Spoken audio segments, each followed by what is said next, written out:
Literature Festival 2024. And we are going to have yet another packed, fun and exciting day today. And we have Mr. Shashidhar Dongre, who is going to be leading the proceedings on behalf of the Mysuru English Theatre Forum. And over to you, sir.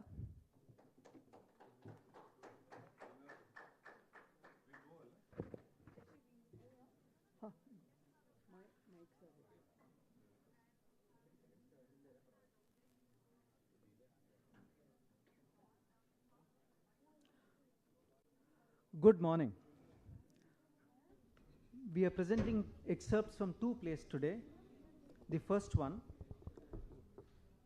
we are pleased to present excerpts from the play The Prophet and the Poet. This play, written by Mr. Vijay Padiki of Bangalore Little Theatre, is based on the exchanges through letters and articles and a few meetings between Mahatma Gandhi and Rabindranath Tagore over a period of 25 years, with the Indian freedom struggle as backdrop. These exchanges reveal how the two personalities differed greatly on many important issues.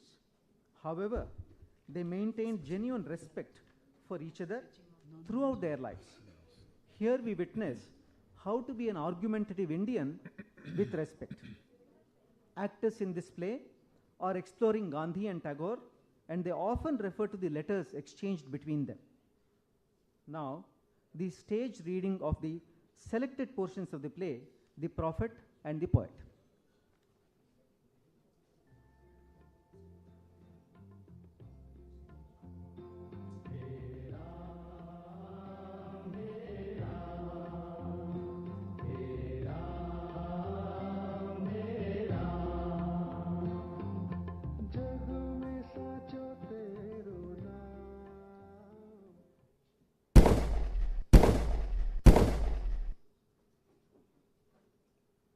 January 30th, 1948. 3 bullets were fired at point-blank range. 2 words were heard when the lifeless body collapsed on the lawns of Birla House in New Delhi. Hey Ram!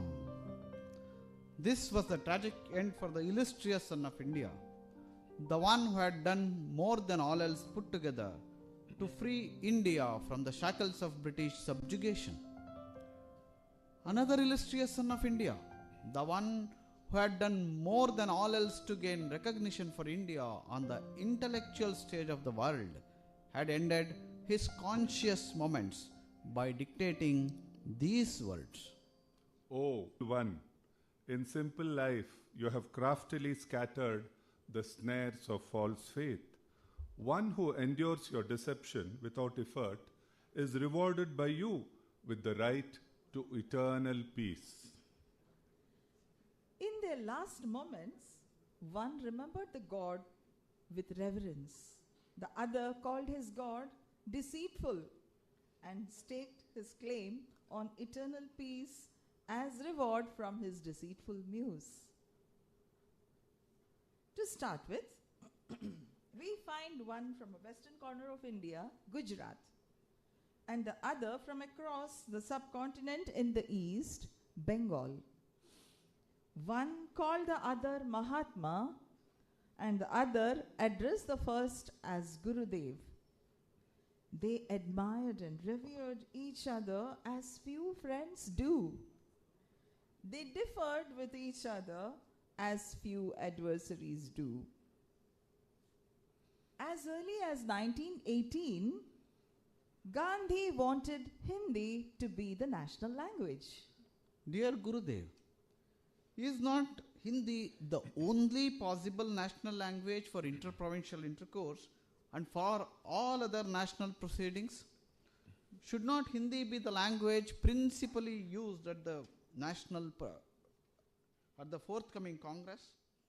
I feel that if we are to touch the masses, and if national servants are to come in contact with the masses all over India, the above question has to be addressed as of the utmost urgency. Dear Mr. Gandhi, of course, Hindi is a possible national language for interprovincial intercourse in India. But about its introduction at the Congress, I think we cannot enforce it for a long time to come. It is truly a foreign language for the Madras people. Most of the politicians will find it difficult to express themselves adequately in this language. So, Hindi will have to remain optional in our national proceedings. The strain of differences had started to tell, isn't it?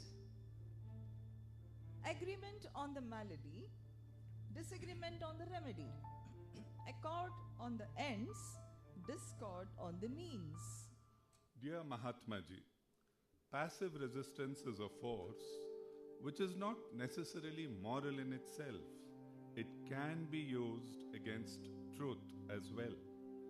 The danger inherent in all force grows stronger when it's likely to gain success, for then it becomes temptation.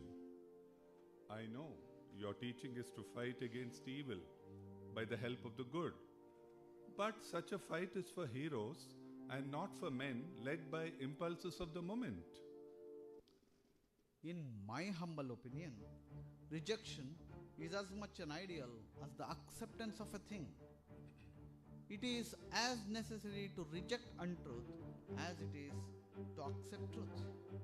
All religions teach that two opposite forces act upon us and that the human endeavor consists of a series of eternal rejections and acceptances. Non-cooperation with evil is as much a duty as cooperation with good. From our master, the Mahatma, we must learn the truth of love in all its purity. But the science and art of building up Swaraj is a vast subject. For this task, there must be aspiration and emotion, but no less must study and thought be there likewise. For that, the economist must think, the mechanic must labor, the educationist and statesman must teach and contrive. In a word, the mind of the country must exert itself in all directions. God has given the Mahatma the voice that can call, for in him there is truth. Why should this not be our long-awaited opportunity? But his call is in one narrow field alone. To one and all, he simply says, spin and weave, spin and weave. Is this the nature of the call? What is the nature of the call to do this? The question of using or refusing cloth of a particular manufacturer belongs mainly to economic science. The discussion of the matter by our countrymen should have been in the language of economics.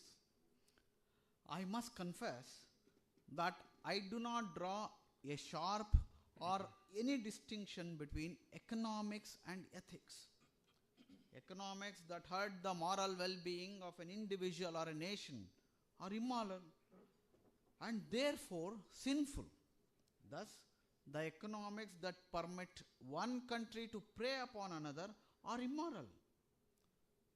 It is sinful for me to wear the latest finery of Regent Street when I know that if I had but worn the things woven by the neighboring spinners and weavers, that would have clothed me and fed and clothed them. The British agenda was to create separate electorates in India based on religious identities, which could also have been geographical separations. Thus, Bengal would be divided into an eastern sector with a Muslim majority, while the western sector would have a Hindu identity. Tagore recognized this as a short-sighted and politically motivated move with grave long-term consequences.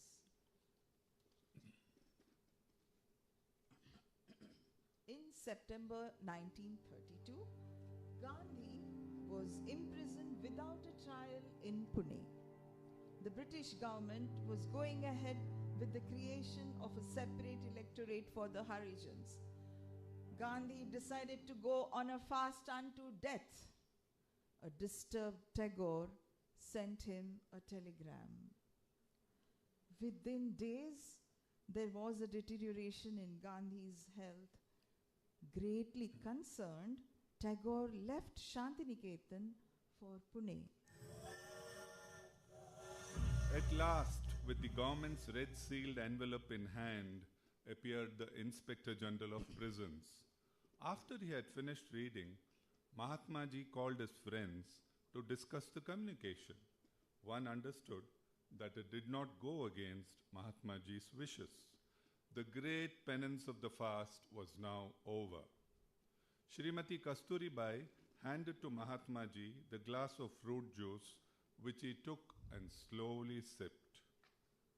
Then the members of the Sabarmati Ashram and others sang in chorus the hymn, Vaishnava Jana.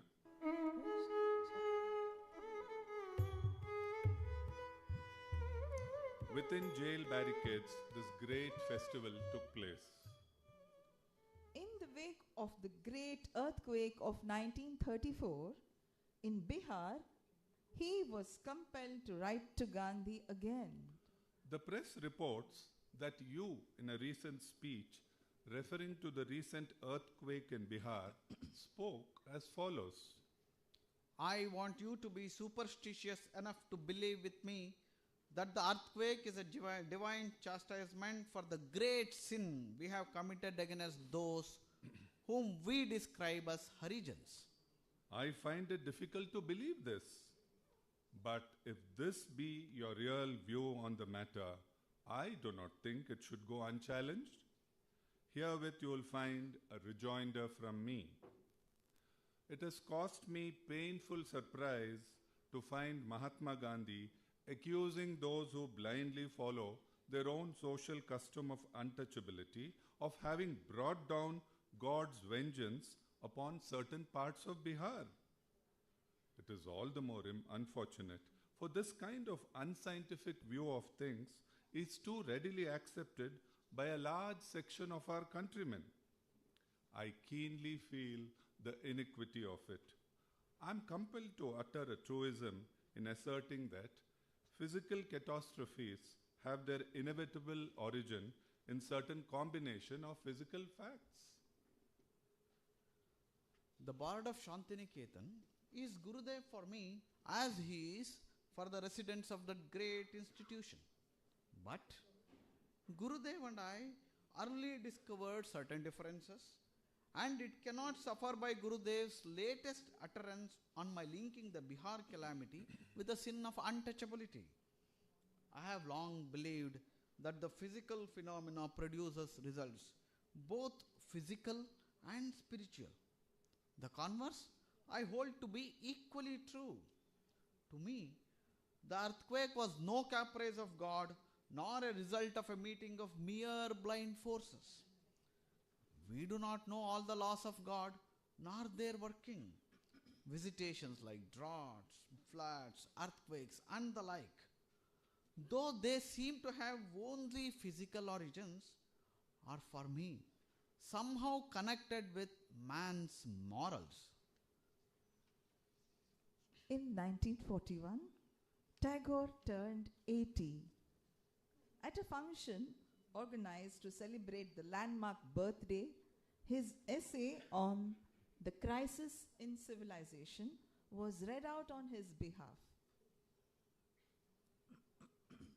The wheels of fate will someday compel the English to give up their Indian empire. But what kind of India will they leave behind? What stark misery! When the stream of their administration dries at last, what a waste of mud and filth they will leave behind. I had one time believed that the springs of civilization would issue out of the heart of Europe. A greeting by telegram was in order. It was sent on the occasion of a felicitation held earlier. 80 not enough. May you finish 5. Thanks for the message, but 80 is impertinence, 50 intolerable. Did either of them know that this would be the final communication exchanged? Tagore breathed his last on August 7th, 1941. Human life has its two aspects. One is the discipline of truth, and other is the fullness of expression. Sabarmati represents that discipline of truth, for Gandhiji is born in the pure fire of truth. His nature is one with it. Being a poet, my mission is to inspire life's fullness of expression, and I hope Shantiniketan carries this ideal in all its activities. According to the Upanishad, the reconciliation of the contradiction between tapasya and ananda is at the root of creation. Mahatma Ji is the prophet of tapasya, and I am the poet of ananda.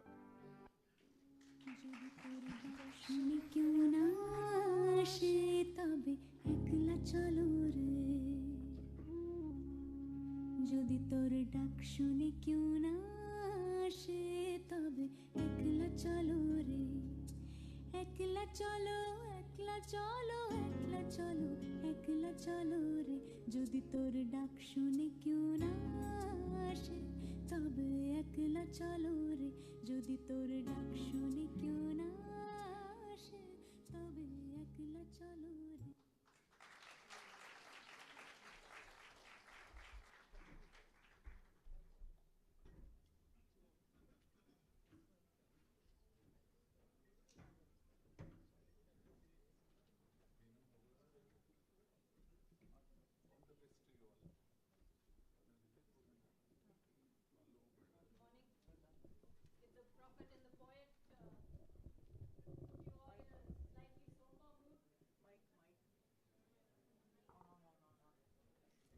It's not on? Okay. Okay. So now we'll have something lighter. My name is Nima, and my friends will present to you a shortened version, because Shubha didn't give us more than 15 minutes, of a play called Going Up by the American playwright Rosemary Frisino Tuhi. So over to you, friends.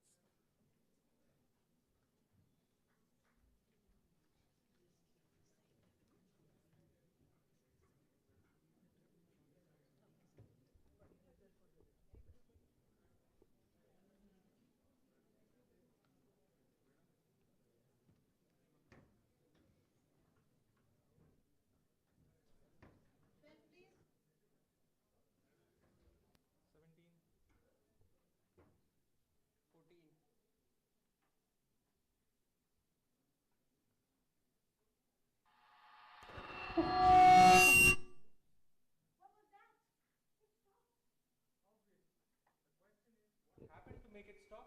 Who knows? Probably some foul up by maintenance. The obvious answer? Blame the working class. Easy, mate. Workmen are the saviors of society, sir. The redeemers of the race. Ask Karl Marx. When I get stuck on a lift with him, I will. But why today of all days? Faulty maintenance can spark a problem anytime. What if it's got nothing to do with maintenance? What do you mean? Could be something else entirely. Perhaps You mean a disruption of the molecule or force field? it's possible. And that disruption has centered on this single solitary lift? Yes, of course. All I know is I've got places to be. We've all got places to be. Take it easy. They'll be along in a second. A highly questionable theory. Really now? They're not going to ignore a stall lift at a quarter till the hour. 18 before the hour, to be exact. Clearly, you have more confidence in them than I do. Confidence, the force of life. That's Tolstoy. Really now, folks, here's the way it's going to work. When this car fails to return to the lobby, they'll find out, and then... You do recognize that this is not the only lift in the building, don't you? There are a number of others. 7, to be specific, 8 cars in all. That's a lot of lifts. A lot of people getting on and off. 19 floors. Yeah, 19 floors. Precisely my point. A building this size, somewhere on a panel, a light will have lit. And that light will prompt action in a direction. Nice scenario. I'm not sure it's going to work that way. But you really think a crew is responding right now? Of course. Does that sound so far-fetched? George, What? you've been quiet for a while. I have nothing to say as of now. What if no one notices the light? There's probably an alarm that goes off as well. Interesting word. Alarm. It can be a signal call for help. Exactly. Of course, alarm also means anxiety triggered by the perception of imminent danger. I don't really think you're helping here, chum. What would the alarm sound like? Well, naturally, it would be loud and insistent and very difficult to ignore. And what if they wanted to ignore us? They wouldn't do that because they're the maintenance crew, remember? How many in the crew? I don't know. 3, 4, and let's not forget that light on the panel. It's very bright, and now it's probably blinking, and therefore anyone in his or her right mind would conceivably... What color is it? I don't know what color. Let's assume it's red. Anyway, what difference does it make? What if the lights on the panel are out? What if every light in the building is out? I say again, you're not helping.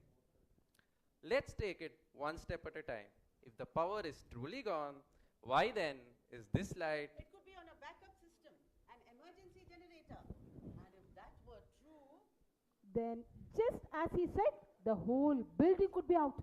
Why fix on just this building? The whole block might be out. It's entirely within the realm of possibility that all of downtown is without power at this moment. Oh, yes, indeed. The entire continent, except for this single solitary light bulb, is in complete darkness right now. Come on, people. I'm glad you find this amusing. I'm going to call somebody. It's doubtful that will work. Why won't it? The building was built 53 years ago. Back then, they didn't have the workarounds in place to allow mobile phone use. Well, it can't hurt to try. Comrades, you continue to ignore the basic question. Which is what, Professor? What if everyone in the building is in the same predicament? Everyone in the building is in a lift? No offense to anyone, but I do think that some of us are getting a little bit over the edge here. Alex, I want you to help me out here. Who said that? He did. Well, I'm not trying to take a tone with him. It's... Let's be fair. Everything that he said may not sound probable to you, but you must admit it's all possible. And the distance between the probable and the possible can be crossed in the beat of a hummingbird's wing. Who said that? He did. I give up. Any luck with that? No. You know, I really have to say, I think that light flickered when we stopped. Does it look dimmer to you? No, I don't think so. You're sure? Positive. It has the same... What's the word? Lumens, plural of lumen. The luminous flux equal to the light emitted by a uniform point source of 1 candle intensity. Thanks. I still think it's dimmer than it was. Sorry, but I can pretty much guarantee that that light is just as bright as it was when we entered the lift. Guarantee? It's the same. Did you measure it? Of course I didn't measure it. Well, I think it definitely flickered. Nothing flickered. Nothing has changed since we left the lobby. Never to return. I just felt like saying that. You know, it's like something in a film. They left the lobby, never to return. Did you hear what she said? They left the lobby, never to return. She's bonkers. I'll admit I have an active imagination, but I don't think I'm exactly... I think you're bonkers. You refuse to admit that anyone besides you could be correct. I refuse to admit what doesn't make sense. And you simply won't acknowledge anything beyond the narrow confines of your limited imagination. Bloody hell! You don't know me. You don't know anything about me. I walked into the building, got on the lift, and all I want to do is get off at my floor. And if I have to wait for that to happen, so be it, all right? I will not be dragged over the coals because I refuse to join in the wacko ramblings of people who have lost it just because the lift came to a stop. So you propose to just stand here and wait? Is that it? Our decisions are our destiny. Nice one. This is so neat, the way you come up with lines like that. Thank you. Look, Mr. The end of the world is coming. The name is George, if you don't mind. Well, I'm Alex. I'm Kate. Okay, my name's Harry. Now that we're all bosom buddies, yes, that's what I propose, that we wait. Once again, the easy choice. That's what some people do when a ship is sinking and they're lucky enough to land in a lifeboat. Just like Titanic, Yes. people in North Atlantic breathing their last on the lucky few. We are not in the North Atlantic. This is an office building, and the light did not flicker. But as she says, why are you so sure? She's upset. Who are you to say all those things? But she doesn't look upset. All this voice of doom talk has made her think she saw something. It's a kind of hysteria. You're calling me hysterical? If she is hysterical, why are you the one who is shouting? An excellent observation. Clearly, he's one of those. One of what? A misogynist, 100%. What? A person who hates women. I know what it means. It's not true. Ask anybody. You can't say I'm a... Can you ask your wife? I don't have a wife. Keen surprise. What about your significant other? Oh, you don't have one of those either. Well, just at the moment, I'm... Between relationships, of course. All right, all right. Time out. I don't need this. You can all do what you want. You can say what you want. You can even see what you want. I've got nothing more to say. Count me out. Leave me alone. Is that clear? So, what do you think we should do to try and get out of here? Well, the first plan of action would be to determine whether anyone else is in danger. We have to offer our services, stop being part of the problem, and be part of the solution. As I posited early on, what if something terrible is happening out there? What if the building is under attack? Whoever they are, they might be planning to cut the cables one by one and then ever so slowly. On the other hand, it has only been a few minutes. 13 and a half, to be precise. Wait, I think. Do you smell something? What does it smell like? Is it smoke? Could be a noxious chemical, a poisonous gas. Perhaps that's been injected into the system to. I don't smell anything, and neither do you. There's nothing to smell. I thought you weren't going to say anything. You people are listening to him like he's some kind of godlike superhero. What does he know? He got answers. But what makes you think they're the right answers? Look, you seem sensible enough. Thank you for the compliment. All I ask is that you separate the message from the messenger. You don't like me. I've got that. But All right, all right. I will take what you're saying under consideration. It is possible you have a point. thank you. Maybe we should try to calm down a bit. Why don't we talk about other things? Where do you work? Transfederal, 17th floor. I'm with Waldron up on 12. What about you? Hatchet and Green, 14. I'm with Polaris. Polaris. Aren't they down on 3? That's right. And we are between 5 and 6. You stayed on past your floor? Why would you do that? Sometimes I like to. Planning something, are we? No, I'm not planning anything. Got your own little vendetta against people above your 3rd floor. I don't have a vendetta. It's kind of bizarre though. I think it's sick. I'm not sick. It's just You do this every day or just today? I do it when I feel like it. I come in early sometimes and I like lifts. And I bet you always stand at the controls. Because it's imperative that you be in control. I don't see that why that's a problem. I'm always polite to people when I get on my lift. Oh, now the lift belongs to her.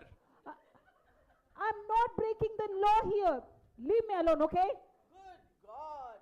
Everybody here has got their own little thing. When we got on the lift, why did you say, oh, today of all days? Those were her words. Exactly. All right, all right. This day, it's a kind of anniversary. The day you got married? The day I was supposed to get married. Oh, he didn't appear? Major no-show, left waiting at the altar. I was not left waiting at the altar. We were at an exquisite resort in the Canary Islands. Individual cottages, each with its own swimming pool. It was beautiful. Until he decided not to be there. Maybe he got stuck in a lift. There were no lifts. He went scuba diving meeting me under the palms. Could he have told me ahead of time? Yes. Did he? No. And I thought we had a solid relationship. I guess it didn't look that way to him. Why are you defending him? You don't even know him. I suppose that would trigger feelings of misandry. I don't hate men. None of you knows anything about me. None of us knows any of us. It's a sad, sick world. Enough already. He finally got to you, huh? 4 people imprisoned in an electric cage. What of their hopes, their aspirations, their hungers, longings, desires? What if they're unable to escape? You know, mate, I'm not one who usually resorts to violence. But if you don't put a sock in it... Violence is invariably intertwined with the lie. That's Alexander Solzhenitsyn. Bloody hell, that's it! Stop. We can't have this here. Do something. Help Oh, me. I can't leave the controls.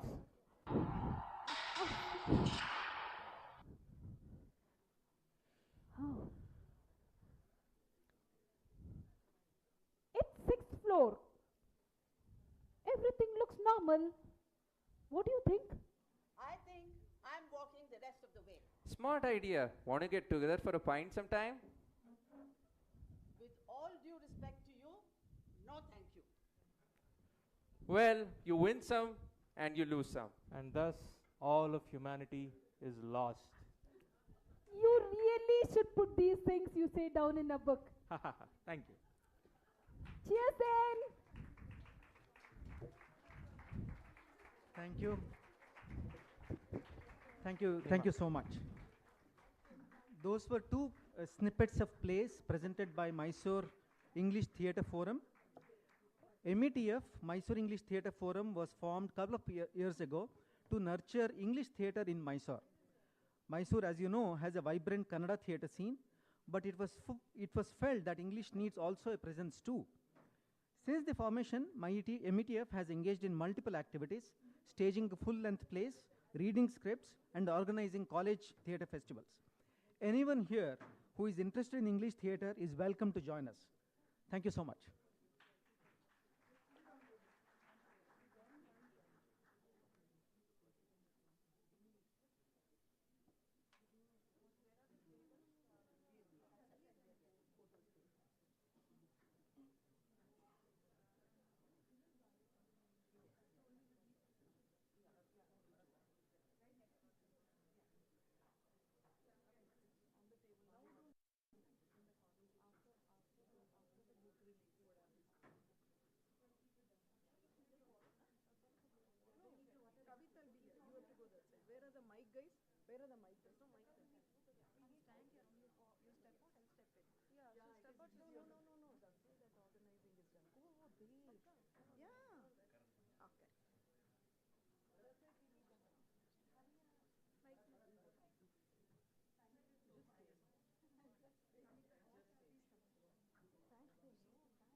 Thank you, group, the amazing group. You people kept us so entertained. Now we go on to Kavita Bopaya.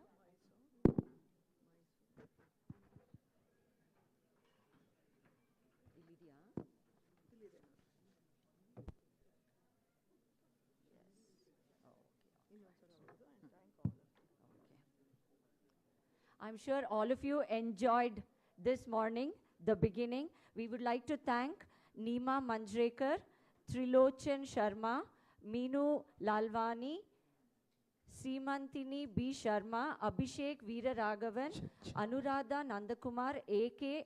Monnappa, Janardhan C.S. and Shashidhara Dongre of the from the Mysuru Literature Theatre Forum. It was a beautiful stage reading by the members of the Mysuru English Theatre Forum.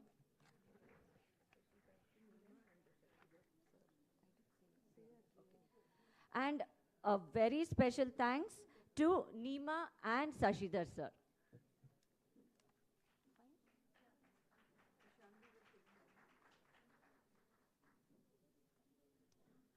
A positive action combined with a positive thinking is a key to success. Good morning, everyone. Today we have with us a very admirable and ambitious person present amongst us. His social work speaks volumes as he strives towards making the world a better place every day. Dr. R. Balasubramaniam is the founder and light of the Swami Vivekananda Youth Movement Organization and is constantly involved in social service through his NGOs. I request the founder and chairperson of the Mysuru Literary Forum Charitable Trust, Shubha Sanjay Aras, to escort Dr. R. Balasubramaniam to the dais along with Vikram Sampath and Dr. Sudanva. Dhananjay, sir.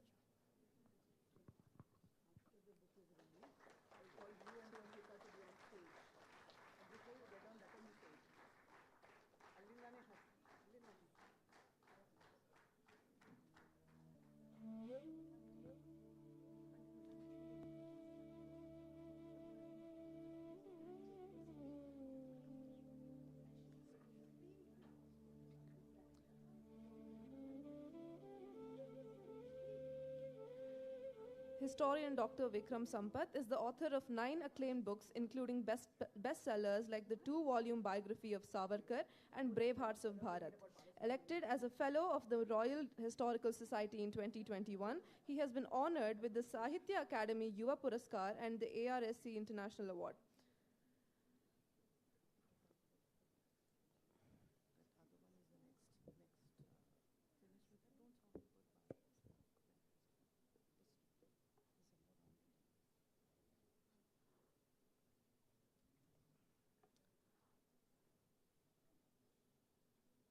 Dr. Balasubramaniam has written the book, The Power Within, and he will be conducting the panel today. I request Shubha Sanjay Aras and the other dignitaries on stage to please release his book. For those who were not here yesterday, I'd like to say a little something about the chairperson of the Mysuru Literary Forum Charitable Trust. Shubha is an entrepreneur and textile consultant by profession. She founded the Mysuru Book Clubs and the Mysuru Literary Forum Charitable Trust with her passion and love for books to give them a platform for like-minded people to share their love. The first ever book club was born with 20 zealous bookworms. Today it has spawned into multiple clubs and hundreds of members. Mysuru can boast of several book clubs exclusively for children, the differently abled, English and Kannada readers. She also organizes storytelling sessions in orphanages and book readings at senior citizen homes. A multifaceted person, Shubha is associated with several NGOs. She's involved with an NGO that strives to preserve and revive the traditional handicrafts and textiles of India, is a member of the Craft Council of Karnataka and the World Craft Council. It's a pleasure for us members to have this event here today. I request Shubha Sanjay Ars to continue with the book release as planned.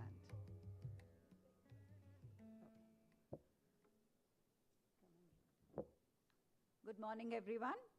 I take pleasure in introducing Dr. Vikram Sampath. Historian Dr. Vikram Sampath, based in Bangalore, is a celebrated author of 9 acclaimed books, including bestsellers like the 2-volume biography of Savarkar and Brave Hearts of Bharat. Elected a Fellow of Royal Historical Society in 2021, he has been honored with the Sahitya Academy Yuva Puraskar and the ARSC International Award.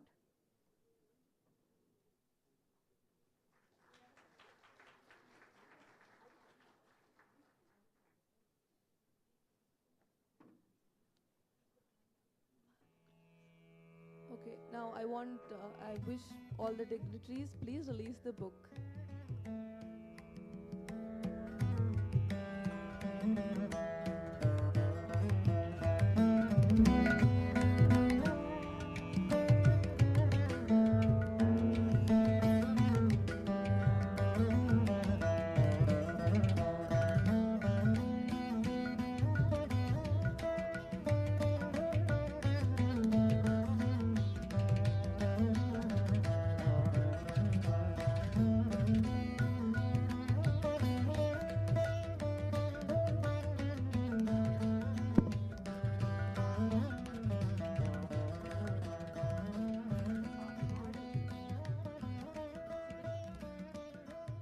Dr. Sudhanva Dhananjay is the founder, CEO of Excelsoft Technology, an educationalist and a tech guru, as one can say.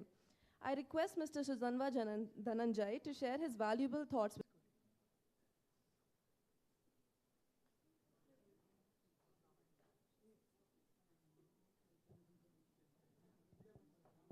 Good morning, everybody. It's a great honor and pleasure to be here today along with my dear friend and Vikram Sampath sir, Balu sir. What a great pleasure and an honor to be there during at your book launch. I remember the time you launched your first book, Either Citizen, and it was such a wonderful reading.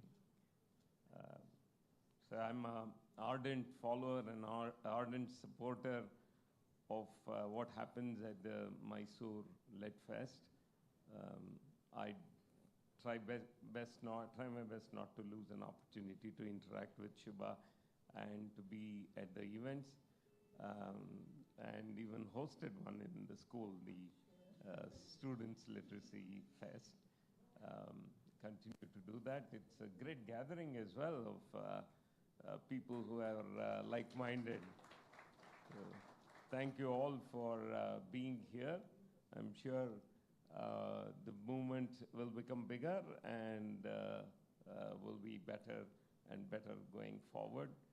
Again, thank you very much for all of you for being here today. Balu sir especially, it's such a great honor to see you and to take the first copy of the book. Thank you so much, sir. I'll leave with this one thing. I'm a great fan of books while we have the phones and the iPads and do a lot of electronic digital reading.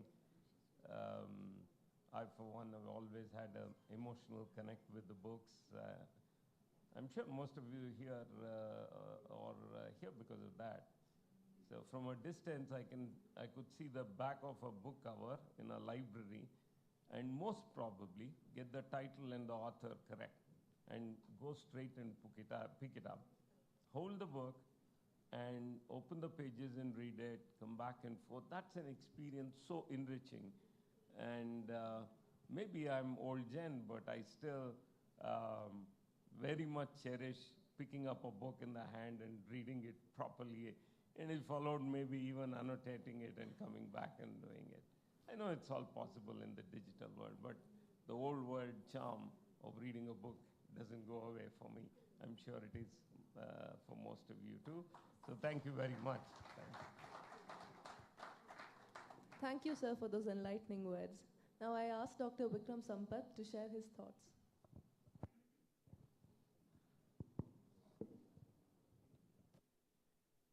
ಎಲ್ಲರಿಗೂ ನಮಸ್ಕಾರ. It's so wonderful. ಮೈಸೂರಿಗೆ ಬರುವುದು every time it's a great experience. It's like coming back home. My first book was on the history of Mysore. So 12 ವರ್ಷದ ವಯಸ್ಸಿಂದ ನಾನು ಇಲ್ಲೇ ಬರ್ತಾ ಇದ್ದೆ for my research. So I take the earliest opportunity every time to come to this beautiful city. And many thanks to Shubha, whose festival I have seen grow from strength to strength. I had come for the very first edition, and from then till now, I think it's largely her efforts and the entire team which strives to put this whole event together. It's a very thankless job. I'd also been the curator of a literature festival back in Bangalore, and authors, for all their erudition, they are also very difficult to deal with. You know, so huge egos, lots of things to get upset about and all of that. So I really don't know how she manages all this with such a disarming charm. So it's 8 years and I wish her many more years counting. Sahir Ludhianvi's couplet comes to mind. जो साज से निकली है वो धुन सब ने सुनी है पर जो तार पे गुजरी है वो किसको पता है. So you know, what the team goes through, only they know. It's a great privilege, a great pleasure, an honor to be asked to launch this wonderful book. First of all, seeing the cover page, please don't assume it's a biography of the Prime Minister, which it is not. I had the pleasure of going through it on my way from Bangalore to Mysore, and it is a scintillating read where I think for the first time someone like Dr. Balu has put together a leadership paradigm and a framework from the Indic lens, from an Indian context. And this was something that I'd always rued about. The very fact that, I was also an Aspen Global Leadership Fellow, and over several seminars we are given readings, and all the readings are from a Western paradigm. Leadership almost seems to have originated from the West, and we have just blindly copied it and made a hash of it, is what is the general assumption. What has been the Indian mind and what has been the Indian aspiration of what good leadership needs to be?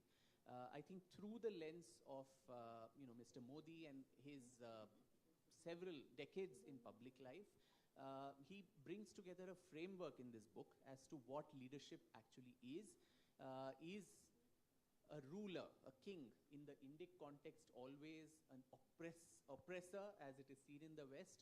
We have in our very own city, Mysore, the Maharajas who have led by example about what good leadership needs to be.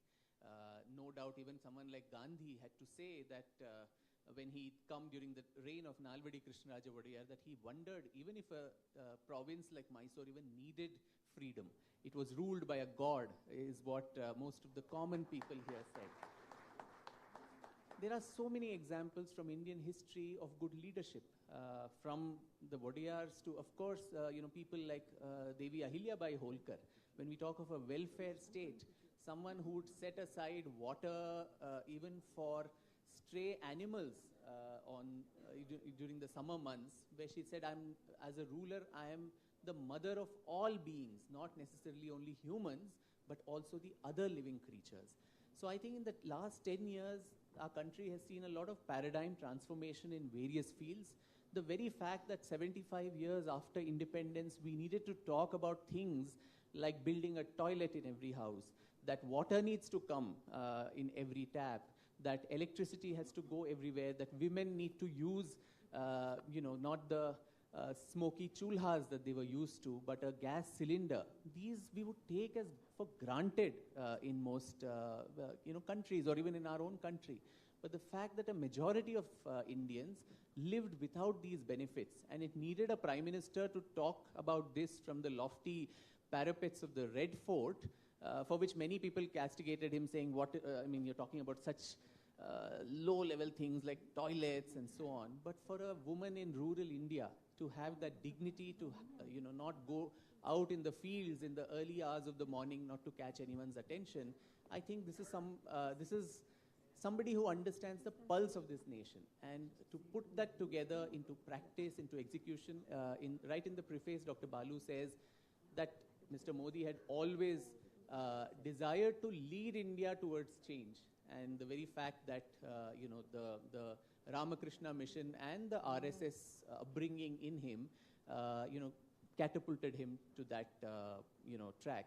So without getting into the politics of it all, because there is politics everywhere, and without getting into the toxicity of the politics, please read this book as a very important document to understand what leadership is, what the goal of leadership is, and use Mr. Modi as only an example. I hope there will be many more such books, with the inspiration of Dr. Balu and others, on the Indian vision of what a good leader, a good ruler needs to be.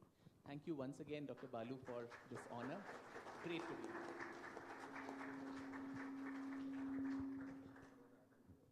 As Vikram just said, I direct and curate the Literature Festival, and it's the 8th one. And now we've separated out the Children Literature Festival, so that also is going on separately.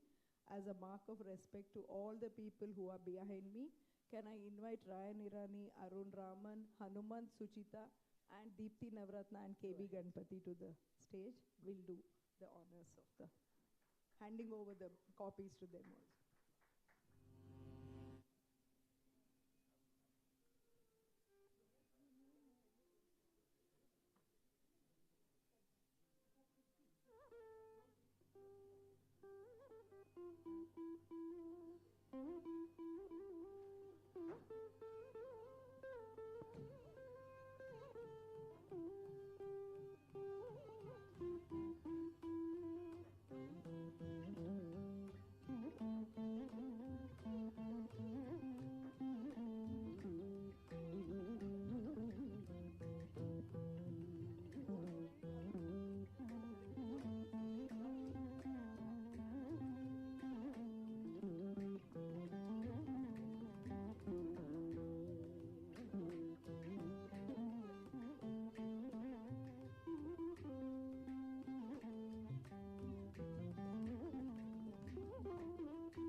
Uh, can we have the music volume down, please? Friends, thanks for your presence this morning. Before the main panel discussion gets underway, just a couple of quick points about Balu. One is that, of course, this is not the first book. It's probably 7th or 8th book. He's written a number of books, 8th book, 9th book. I stand corrected. And most of them are available outside for you to have a look at. The exceptional thing about Balu is that he has had the advantage of being able to see and perceive life from a large spectrum. By living with the tribals in HD Kote, with the Jainu Kurubas, spent a big amount of his formative years there with them, to the higher echelons of society, hobnobbing with even the Prime Minister and Harvard and whatnot. So he has had the opportunity of looking at life from a very large perspective and being a very good observer of human character and leadership especially. He's done a lot of research on leadership itself. That has given him this insight to look at people and leaders from a combination of Western and Indian lenses. So that is what makes this particular book very, very different from the otherwise so many books that we have on leadership. That is why this book is different. And I therefore urge every one of you to buy a copy, because another thing, very importantly, the proceeds of the book go to PM Care. He continues with his altruistic ways of life, and every single book, the proceeds of it goes to PM Cares. So please, after this thing is over, I think this book should be a document in everybody's home, like a coffee table book, and you can refer to it, you can gift it, you can pass it down, and so on. Thank you all for your presence here today.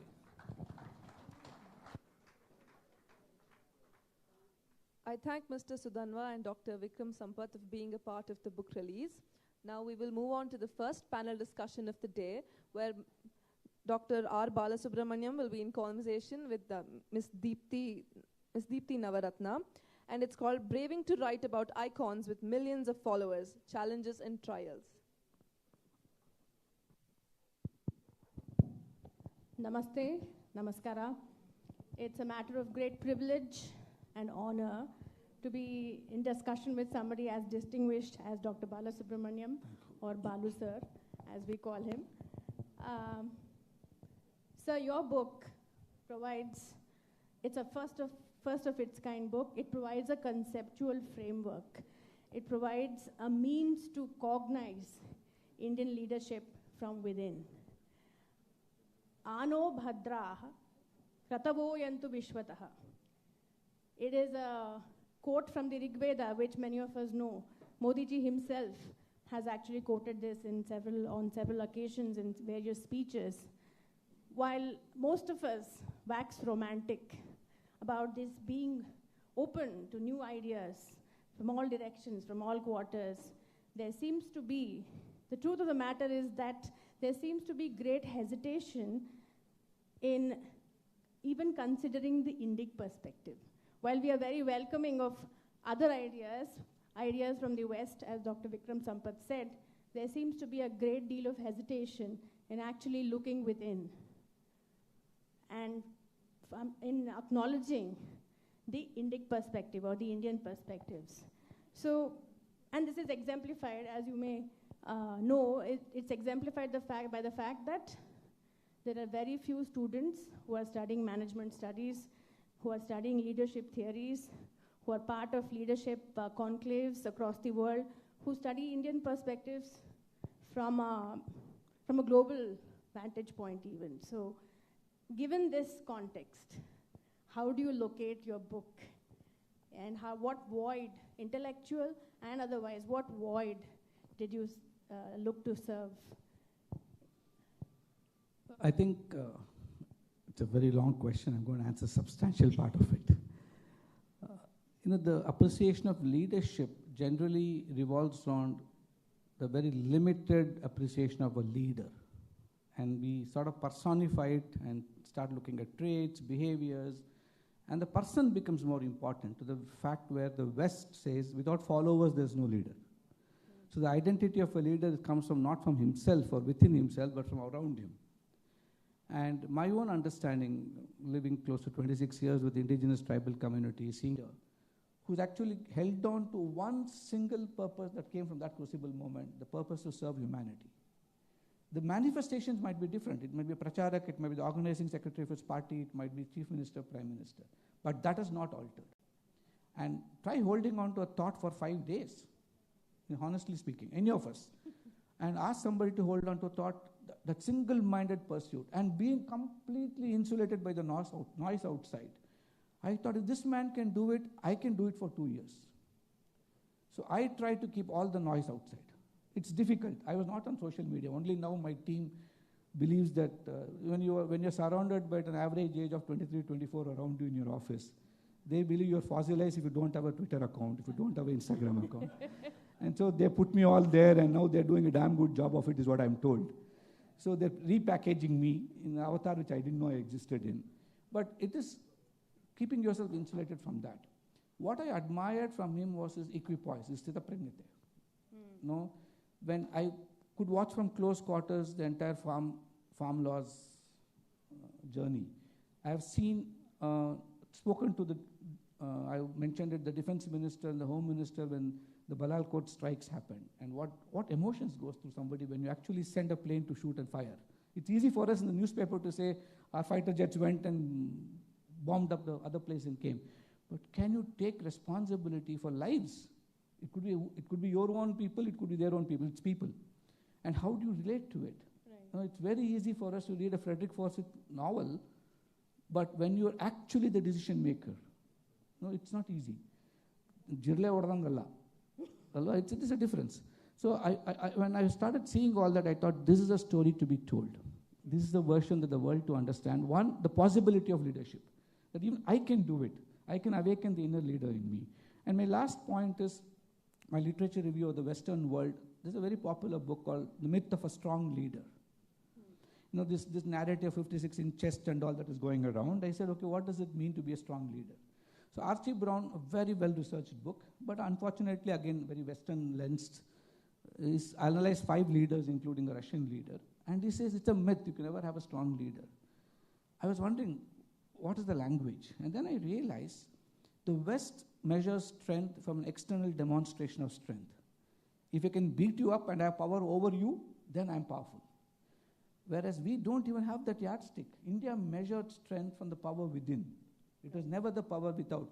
And Vivekananda gives it to the mission, but it's a very strong statement which inspires the Prime Minister. It's Atmano Mokshartam Jagat Hitayach. A civilization which says I have to evolve and understand and recognize my inner self, but that is useless if in the process of discovering my inner self, I'm not useful to the world outside. Which civilization in the world can say this with pride, that we consider humanity as important as your inner humaneness? I thought this man is living it, and I have to tell the story and bring out the power within for the world to understand, and not just celebrate power without. Wonderful. Yes, that nicely segues into the next question, and it's and to just sort of reiterate what you just said. Many of us stumble upon these quiescent inner truths, and most of us walk away from it. And that's the only separator between mere mortal and greatness, isn't it? So you right away you get into the idea of who is a leader and what does leadership look like in the real world. And then you make this statement, profound statement, right in the first few chapters, that the West looks at leadership as a trait-based, static state of being, whereas the Indic perspective looks at the leader as a kartru, as somebody who's able to exercise action, which is in touch with the ground realities at any given point in time. So this kartru versus bhartru, the bearer of certain traits, how did you sort of arrive upon that very primordial distinction between how we look at leaders versus the West? If you look at all the leadership theories of the West, they evolve with the professor who writes about it, right? Every school, and being an academic myself, I know that if I'm writing something, I want to leave my footprint. That academic ego is there, right? I want to leave behind something which I think is mine until you come along and say, mine is better. That's how knowledge also grows. So I found there's nothing like universal truth in leadership. We have situational theory, did history make the man, did man make history, all this conversation. Are you born with it? Does leadership, can you acquire it in your real life? All these kind of stories. And on the other side, we have Punarjanma and in one completely different narrative in India. And how do you reconcile this? Could I have acquired traits over several janmas that manifest today as we can argue both sides. So to me, the challenge was, I have not disproved anything. Let me make a clear confession. I am not saying the West is wrong. I have no such false ideas. I am not celebrating saying India is great. It's the only thing that is great. India is great, but we are not the only great civilization. There's a lot to learn from every civilization. Everything is in context, so I try to bring it out. Leadership is always in context. But what I discovered strangely is most of the leadership tenets that is described in our civilization, with thousands of years of descriptions, are all sort of standardized paradigms. But giving the space for different ways that it can manifest in. It's something like the swimming pool is the same, the swimmer is the same, but the way you can swim is 100 different ways. It's like what Krishna says, as many people, so many paths. But I realize God is one, and the ability to recognize God is possibly only one. But the way to get there is several. And that's what I found the way Indic leadership comes out. It is actually not at all dogmatic. We could experiment, and it's a very powerful thing. And in the political space, if I were to draw a parallel, today in the policy world, we talk of short-termism and long-termism when we do policies. Most electoral democracies, by definition, are short-term. You cannot help but win the next election. There is nothing seeking beyond 4 years, 5 years, depending on the country you are in. We say Shreyas and Preyas in a different way. But India is possibly the only country today in this moment of time which talks of a 25-year window, which talks of Amrit Kal, which talks of what will be in 2047. Man may not even be prime minister, may not even be alive in 2047. But the vision to say, looking like that is not the great thing. What I realize is as good as that, as good as giving free homes and free rice and something else. So I was wondering, it is not about Shreyas and Preyas, but this perfection in finding the right balance between this, the equilibrium point. That is what Indic wisdom is all about. It is always about moderation. Even the Gita talks of moderation. It doesn't talk of extremes. So that is something, if you can apply it in everyday life, whether it's your alcohol in the evening or the food that you eat, it's just moderation in everything. And I thought in leadership, that kind of fascinating thread that runs through was very unique. And the West has we are also imitating it today. That's why we celebrate and stand along the road if our cricketers come back. Winning it is important for us, I do agree. Yes. But there's so many other things, so many other smaller victories in this country which we don't even notice, right? But the point I'm trying to make is we might imitate the West in all that. Then I thought, how do we package this in such a way that if I don't say you're wrong, but if I say that you may not be adequate, it's for the reader to discern it. I bring out the inadequacy of the Western concepts of leadership, which are applied in particular context. I bring out Huntington's essay, Clash of Civilizations, and say where he himself says the answers are going to come from the East, and I say that is what it's coming from India. I bring in the concept of Vishwaguru not as a romanticized slogan, but explaining in my last chapter the Dharma of Legacy and Legacy of Dharma, where the Purusharthas are possibly the best way to make sure the Delhi Declaration happens in real life, the 4 Ps. So I've explained and deconstructed it. So I have actually given a framework. How much of it we choose is each person's choice. And I've deliberately chosen 3 leaders who I was very inspired by. Abraham Lincoln, Lee Kuan Yew, and Deng Xiaoping. Each operated in a different context. Each lived in a different era, but all of them shifted the narratives of their countries. But if those 3 were to live in the same countries today, it will be a disaster, right? Try living in a world of social media. Right. So I have said Modi is one person who can manage his social media so beautifully well, at the same time remain unaffected by what you troll there. As typical TP Kailasam used to say, Ella Satyagalu is dependent on Desha, Kala and Vartamana. Beautiful. Right? So, yes, I'd like to, with your permission, in your book, Artful Mastery, there's this very wonderful quote by Robert T. Oliver. In the Western world, rhetoric deals with the assumption that the speaker seeks to manipulate a change in the reactions of his listeners. His aim is, however gently, to coerce an agreement from them. And in contrast to this, you draw upon the Sadharanikarana and Sahridaya Bhava models from the Natya Shastra. And you locate Modi ji's several models of communication, for example, the Man Ki Baat. And you locate that in the Natya Shastra's Rasa theory. How many of us actually read the Rasa theory or understand Rasa, Dhvani, Auchitya and Vakrokti in the context of communication theories in leadership today? So I felt that that was such a significant piece of your original contributions to the world of leadership theory. Can you please talk more about that in detail? Yeah, I think the fascinating part for me was one of my classmates at Harvard, she teaches at Kennedy School, and she teaches a communication class, and we're very close friends. And so in the course of a conversation, I was talking to her, and I realized that what she was describing as ultimate in communication leadership was inadequate to describe Prime Minister. Right. So I said, then if what she's teaching is not good enough, is PM's communication bad, or is her teaching bad? I couldn't discover it. Something is inadequate, right? If your theory is not explaining the practice, the theory is inadequate. Or if the practice is not, it's much below the theory that's getting explained, then you have to elevate your practice. So I got deep into it and said, this man has learned no communication theories. He's not been trained anywhere.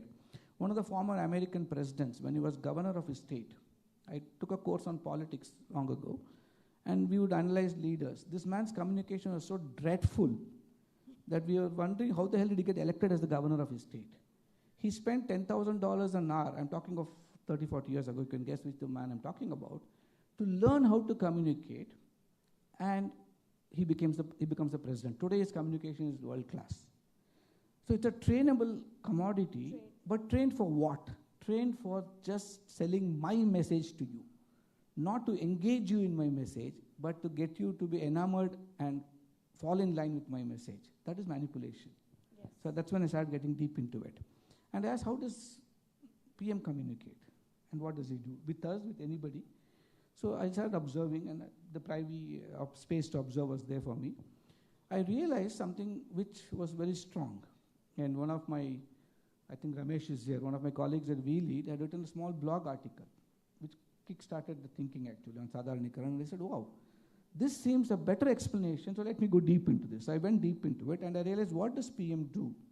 Whether it's the way he dresses, whether the way he talks, whether the way, and what has he done for 50 years as a pracharak onwards, is to build a deep connect with people. That is why he can, without a second thought, hug a Trudeau. Trudeau is embarrassed because he's been criticizing so much, he's nervous. Because his communication is a different style. It is to communicate, to manipulate. It's a post-Second World War emergence, right, the narratives. But for us, it's ancient and civilizational. So what we do is what Bharata in the Natya Shastra says, Bharata Muni says is, he describes exactly the way a Western lens describes it today, but he says something much deeper. He says the decoding and encoding is not for the message. It is loaded with the emotion. Right? So reframing the understanding, whether it's a dance or an art form, you watch a Bharatanatyam dance and you can feel the pain on her face. You're just sitting there somewhere, your neurons are mirroring what she's feeling. How can that power come? It is the bhava, right? And then he does that. When he's talking to a government beneficiary, even if it's virtual, he can relate. When he's talking on Man Ki Baat, the way he brings in things. When he's giving a speech, and half the time all the speech writers worry because 80% is extempore. He just gets off. Right? And so how does he do it? And then I realized that it's very easy. Bharata describes it as, unless my heart and your heart unite, in the space of Saharidayata, only then Sahakaryata can emerge, collective action. Now that is so powerfully described, then I thought, I don't know, I also mentioned this, Otto Schwammer in MIT, a good friend, his research is on, he runs an institute called Science, Service and Spirituality. What India talks about, he's made an institute out of it. He talks of what is called a theory U. and the 4 stages of listening, and he describes co-generative listening. That is the ultimate description Bharata gives, the Advaitic space of oneness. From that ekatvam, what emerges, he says. And that's exactly what PM does so well. That's why he can connect at such a deep level. Absolutely. And as you have most importantly emphasized in the book, the Natya Shastra model basically collapses the binary between the communicator and the person receiving the communication. Unifies them and brings them on to a common ground of bhava to bhava, heart to heart, and being a sahridaya. So last but not the least, I'm told that we're running out of time, and before we open the floor to questions, I'm sure you're going to be bombarded with many questions. I wanted to ask you, Pustakadalirodana definitely people will read. Is there any vignette, any personal memory, any recollection that you would want in the process of writing the book and collecting information for it that you would like to share with our audience today? There are several. Some of them are personal, so I don't want to put it out in the public space, and I don't want it to be misunderstood as I seek something from him or he's going to get a few votes more. I don't want to get into that space. But there's several experiences I've had during those one-to-one sessions, which is a book by itself. There's several anecdotes is described to me which I have not put in the book because it may not have been in the context of leadership. The flow is, it goes in a particular way. I structured it in a particular way. But one thing that really touched me was in a casual conversation he was saying, and I've not written it in the book.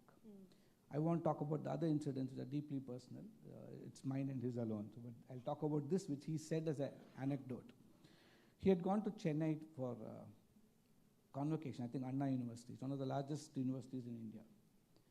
And he said, a lot of universities invite me, I go, and they are very happy the Prime Minister is coming for a convocation address. But I have a secret which I have not told anybody. 2 anecdotes I'll tell and then stop there. And then he went in a room like this. So obviously SPG is SPG. And they would make sure that only a certain amount of people can be there and they have to maintain a certain amount of distance. And so students, I think 17, 18 students graduating, only maybe a few hundreds were there, thousands were there. So PM was concerned. He said, this is the largest university in the country and this is Chennai. Right. And he said, I don't know where the other students are. And he asked the Vice Chancellor. Vice Chancellor told him that they're all in other rooms, televisions have been fixed, etc. And this is where the Saharadhyata comes. The Bhava cannot be transmitted completely through a television, right? So he never disturbed, he's so sensitive, he never disturbed the Vice Chancellor. He waited till the event was over, and he does this to everybody. Walked away, and then went into these rooms. The event was done. It always sends his SPG into a tizzy. Went into those rooms, simply, and nothing, no arrangements there, right? He inverted a chair, stood on it, started talking to all the young people, and he had fun. It was never reported in the media, nothing. And he came back and told me, I said, how does it feel? He said, if the media reported it, they'll say he's a politician. He has to get votes in Chennai. He's not very popular in Chennai. So he said, anyway, they'll not vote for me, I know. So why will I do it? But he said something very deep. He said, people misunderstand that I am doing it for a show. But what they don't understand is I'm 73 years old. And everybody says, where does your energy come from? He said, that is where my energy comes from. Going, just meeting to them, talking to them, feeling one amongst the young people, drawing inspiration from there. That's why he said he meets the gaming people, he meets the 22-year-old social influencers. He said, that is where the ideas come from, that is where I can feel, because now I'm so old, I'm disconnected. To stay connected, I must do all this. I think that's very powerful, and I know I've run out of time, but it'll take a minute more. I've written that incident, but I explained the explanation he gave me to me the incident. He narrated this anecdote at Infosys, I think, when he was meeting all the techies about a taxi driver, and he said casually, how many of you actually involved in a conversation with your taxi driver? Right.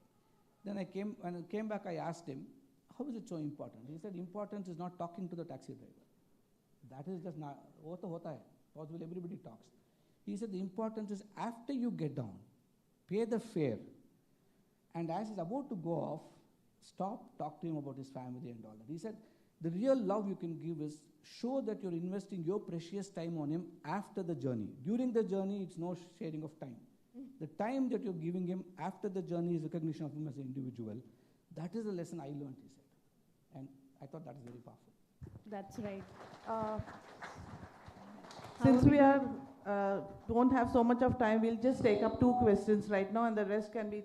And I can be taken up outside. with authors. Yeah, right. Offline. Sir, being an economist, I believe that by 2030 we will be $5 trillion economy, total leadership. But when we see the point from the view of Amartya Sen, where the argumentative Indian, whether we have this democratic leadership, because when a leader thinks that people should follow him, or when the leader thinks that whatever he wants that people should do that, whether that leadership is possible. Second point is about Arrow's theory. Okay, I'll just answer this, or I'll forget your question then. Yeah. Also, in the interest of time, please keep your questions brief. See, I think we all have our narratives. I don't disagree. Amartya Sen is too senior and too big, and I read his books a lot. Development as Freedom, where he talks of capabilities. My view is very simple. Why do you think he's asking you to follow him?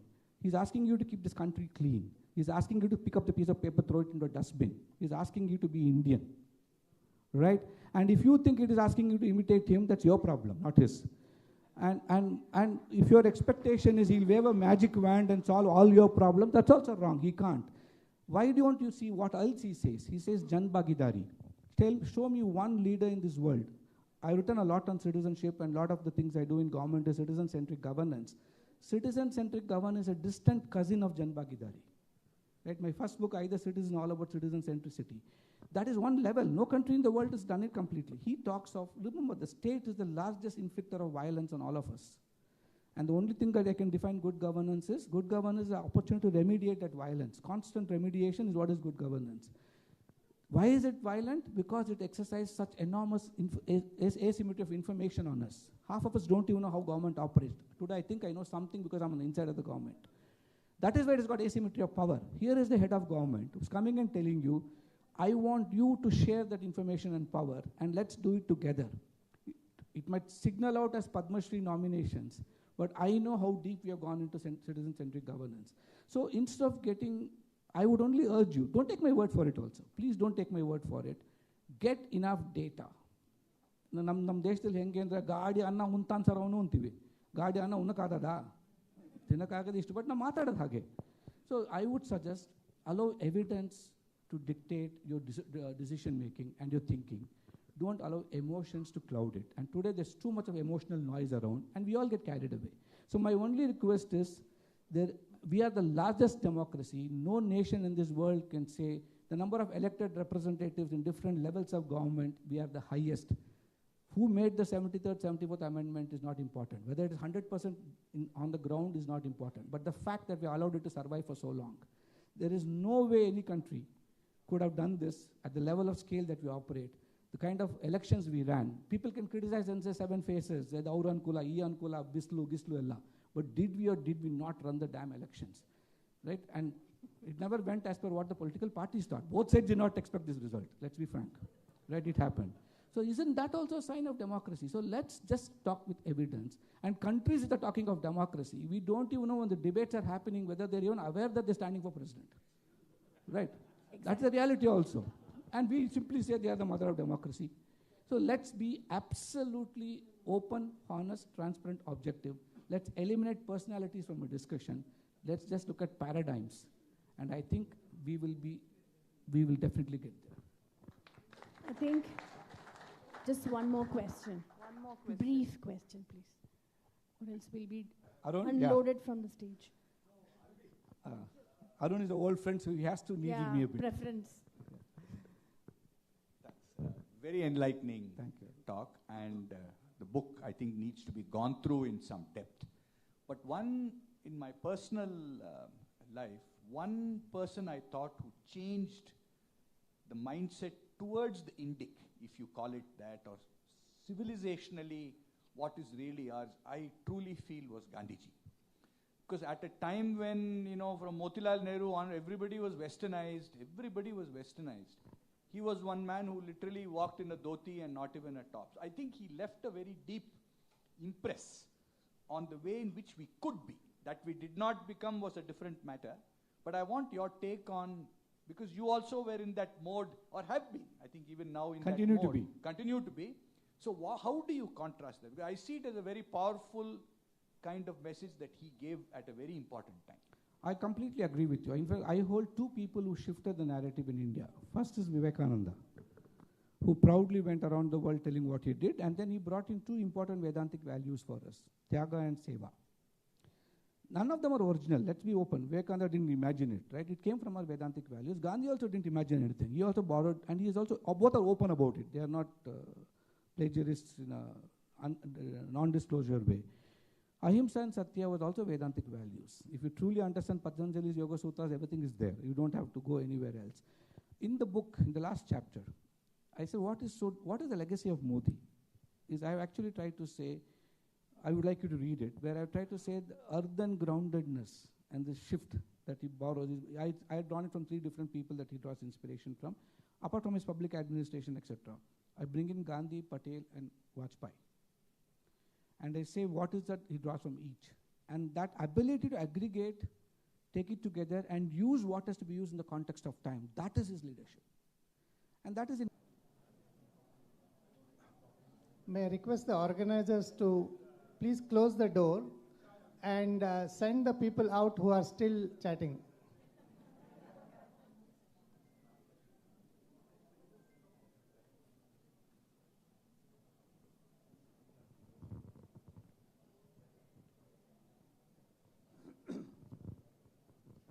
I'm going to read a couple of paragraphs from this novel, Sakina's Case, which was published in 2021 and translated into English and published last year by Penguin. This is in the first person.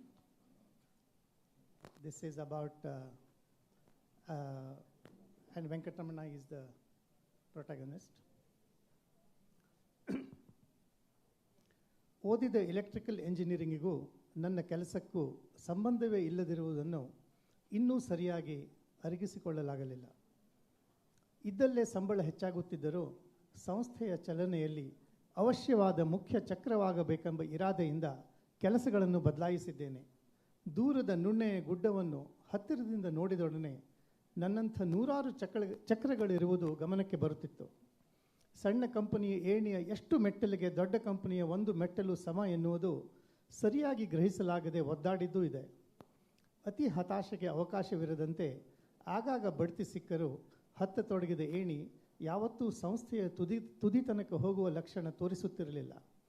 ಇತ್ತೀಚೆಗಂತೂ ನಿವೃತ್ತಿಯ ವಯಸ್ಸಿನ ತನಕದ ದಾರಿಯೂ ಸರಿಯಾಗಿ ಕಾಣುತ್ತಿರಲಿಲ್ಲ. Now he is talking about his wife.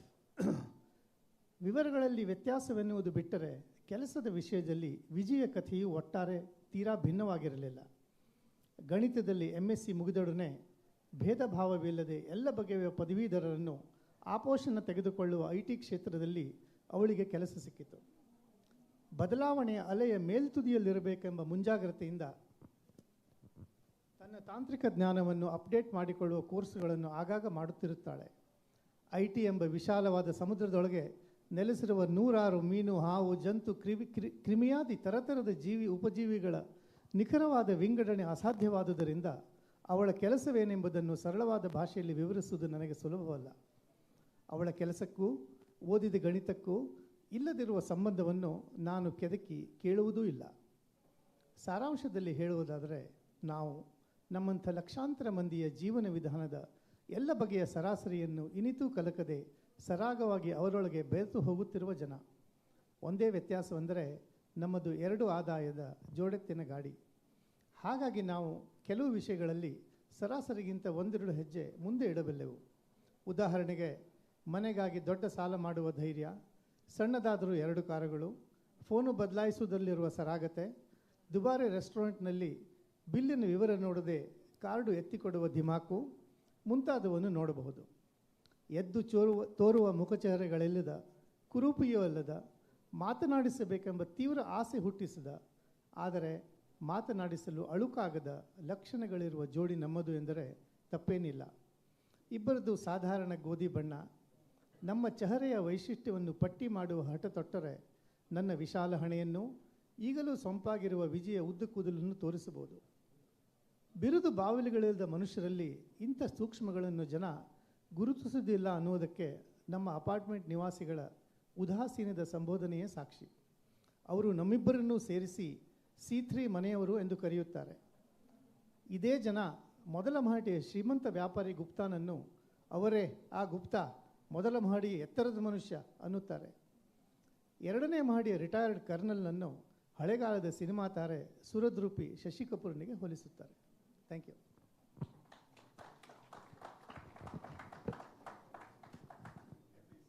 This Kannada Kirake, it is really so good. This is a book that is translated from Kannada to English. Jayashree, since you are multilingual and you've read the book in both languages, do you want to start with it? Hello. Thank you, Sita. Namaskara elrigu. This is a brilliant fiction which became better because of translation, because it reached more people. So my first question to both of you, each of you will be about translation. First question to you, Mr. Shanbag. If the author knows both the languages, is he or she allowed to translate one's own book? And the other question is, who picks the translator? And we also want to know, how did you people meet? And what do you look for when you look for a translator? I think it is, for us, not about knowing two languages. I think we must look at what is the process which is involved in creative writing, and what is the relationship that a writer has with a language. When we talk about style, we talk about style many times, right? Many times we say this is a style of a particular writer. And in that style, language is a very important component. And most importantly, the imagination of a writer in that language is what largely defines the style of a writer. To give you an example from Kannada, Kambar, for example, who is, most of you must have read or heard him. There is a line in his poem. There are 100 lines, but I'm just quoting a line, which he describes his town Shivapura, and he says, "Hudigera husisitti nanga oniya tiruva." See, just imagine, Hudigera husisitti nanga oniya tiruva, terada kannugalanna manibagila. Similarly, Bendre, Bendre, you can again quote hundreds of lines. He is describing a woman going to fetch water. And he says, "Kami bekkinanga bavi hadi kalaga sulititta." Like one bavi bekkinanga kadi. So this is that imagination ideyalla, that is the style of a writer. And for a creative writer, it is very important to, number one, to understand what her or his style is, and there is a deep connection with the language. And when one writes, it must flow. That flow is very important. You write a word, the next word must appear. You write a sentence, the next word, it must appear like magic. And that is where the magic of writing is. That is where something that is unknown to a writer is brought up on your page, on your screen. So to touch that unknown, there's a deep relationship required with the language. My relationship with language is that kind of a relationship I have only with Kannada. Just because I can speak well in English doesn't mean I have that relationship. Doesn't mean that I have, for a translator, it is the same. And Srinath has that relationship with English. So that imagination, that imaginative use of a language, I'm no match to him. So they are two different things. So when we say, coming back to your question, yes, of course I know 5 languages. It doesn't mean I can translate into 5 languages, right? So which is why Srinath does this translation. And yes, we knew each other for a long time before he translated Ghachar Gochar. And when Ghachar Gochar was published, we met. In fact, we met in Koshis, I remember, and I asked him if he will be interested in translating this. He took 3 days. He had not read the book. He read the book, and then that was his first translation. The rest you can hear from him. A question to you about translation as well, Mr. Peru.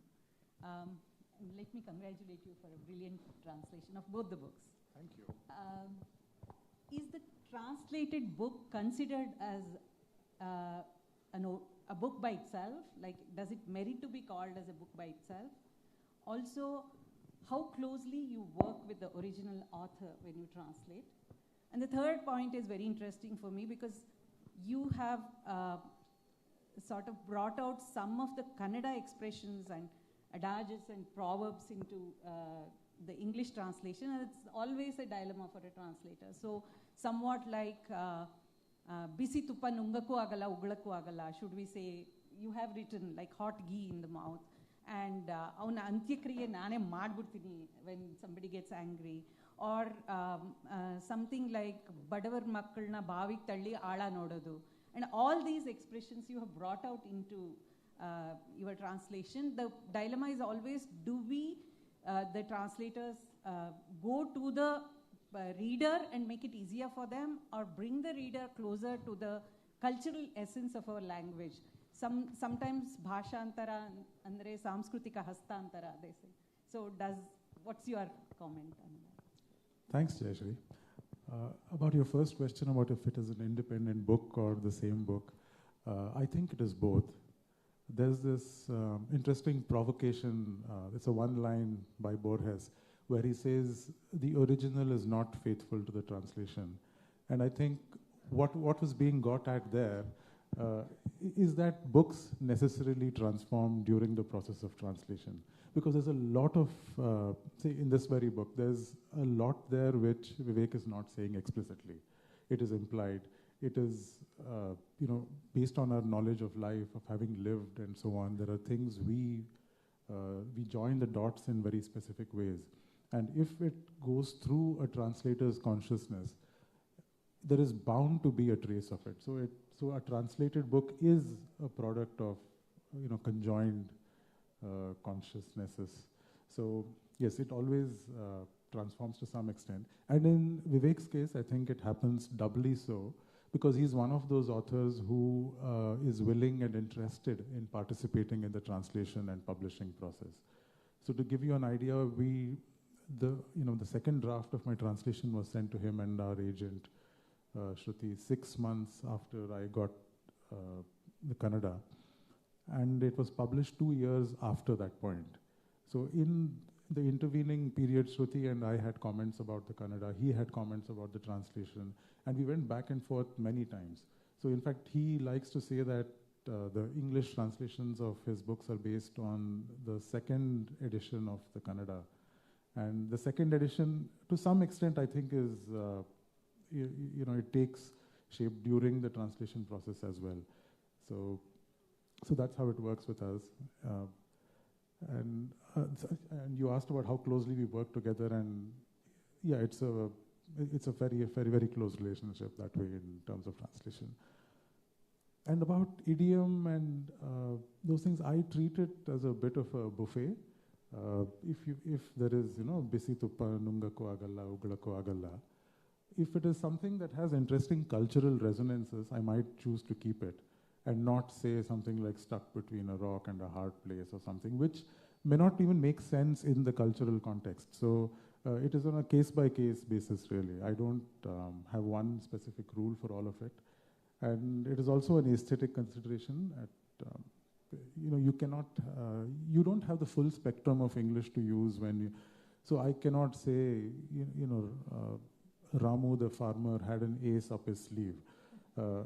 It is a perfectly fine idiom in English, perhaps, in some ways, but then Ramu the farmer may not even be wearing a shirt in many cases. And so you cannot use all of English freely, but you make an aesthetic choice about what works, what doesn't work, and it's a subjective thing. And I must add to this that we have not had discussions on what is the meaning of a sentence or a word, or that he is quite competent in understanding. But we have always discussed many other things, which is especially what is beneath the text, which only a writer knows. And I would not share it with anyone else. And we meet quite often, frequently, we go for walks. But all the discussions are, it's not that it's always about the text, but it's very important to understand a writer's inner world. what is his or her worldview? What are his priorities, her priorities? What does literature mean? What does language mean? So many we meet and talk about the books that we read, that he has read, I read, we exchange. But all these things I feel helps in the translation. I mean, it may not be, I can't put my finger and say, okay, this is what has resulted into this.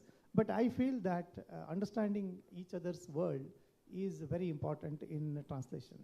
And see, I can't make it as a definition for translation, because many times we don't have a writer available to us. But when a writer is available, I think it's a joy to work with a translator. Thank you. And now we will come to the book. I know many of us have read it. And on the surface, the story seems to be a very simple one. There's a father, Venkatramana, his wife, Viji, and a rebellious daughter, Rekha. But when you dive deep beneath all those layers, it's a very powerful political statement about the times we live in. Was that a deliberate choice, or did you just follow your muse?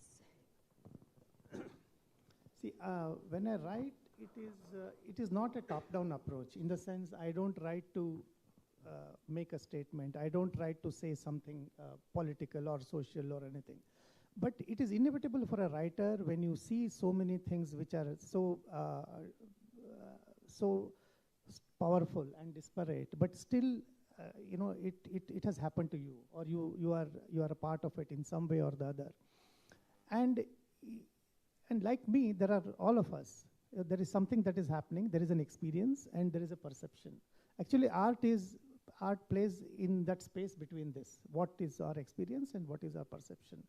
And for me, that is the space, and that is where the story is born.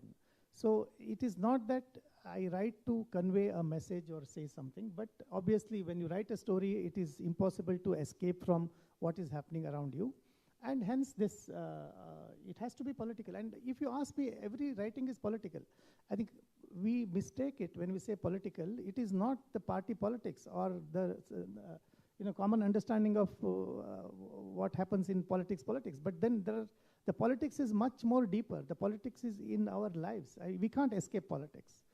But it's not party politics. So there are different politics. And a writer, at least for me, I can say that every writing for me is political in many other ways. Like, for example, there is a lot of aspects of masculinity which is dealt in this work. And I feel it has a lot to do with the political environment in our country today. So you have to really try to understand where those connections are. And many times it's only that you feel it. It is not that you can't say it, and which is where a writer comes in, which is where a story is. And as always, the story, the good literature is always paroksha. It is indirect cognition. You say something, you mean something else, and that is what really haunts us. Yeah, if you say what it means, then it becomes a manifesto. You say something, you mean something else. So I feel that's what has happened. Hopefully it has happened.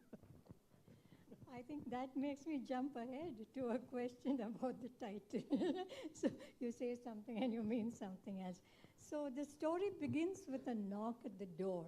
And when the door opens, you expect Sakina to walk in. But it's not Sakina, not her kiss, but mystery, politics, caste, Naxalites, masculinity, everything. And in the next 4 days, the reader is taken through in different directions. You don't know in which direction to look. So do you like to make your readers use their imagination, work at your story, and give them the freedom to think whatever you want instead of just tying it all in a neat little bow and handing it all to them at the end? See, I guess you are talking about the open ending of the book. Open ending, it's not that all my books have open endings, but open ending is a literary technique. And open ending doesn't mean a book stops abruptly. You need to really stitch it up and do it well. It takes more effort than closing a story properly. not properly meaning in a conventional manner. But there are a lot of advantages in open ending for a story like this, because it all depends on what is the experience that you want to give to your reader. And open ending has a very interesting aspect, which is it has an afterlife for the book, unlike in a conventional ending. For example, you have, let's say, there are 3 options. And as a reader, you feel that one is the most appropriate option, and that is what has happened to this story. In that process, it is very unnerving process because you have decided something. It reveals something about the reader. It reveals something about you, because you have chosen one of the 3 options. And which is the experience that I wanted to convey in this book. Because it is something that is, it is not an ordinary story. It looks like an ordinary story, but then it has many layers, and that participation of the reader is what I expected to happen in the novel. And which is why it is, it's slightly open-ended. It's not that it's, but that open ending brings out a kind of participation, brings out a kind of responsibility on the reader. And also, for me, if I was a reader, when I read open-ending books, it's that option, to choose option in my mind is very unnerving. And it stays with me, the book stays with me. Because the option that you have chosen today, if you read the book 10 years later, that will be different.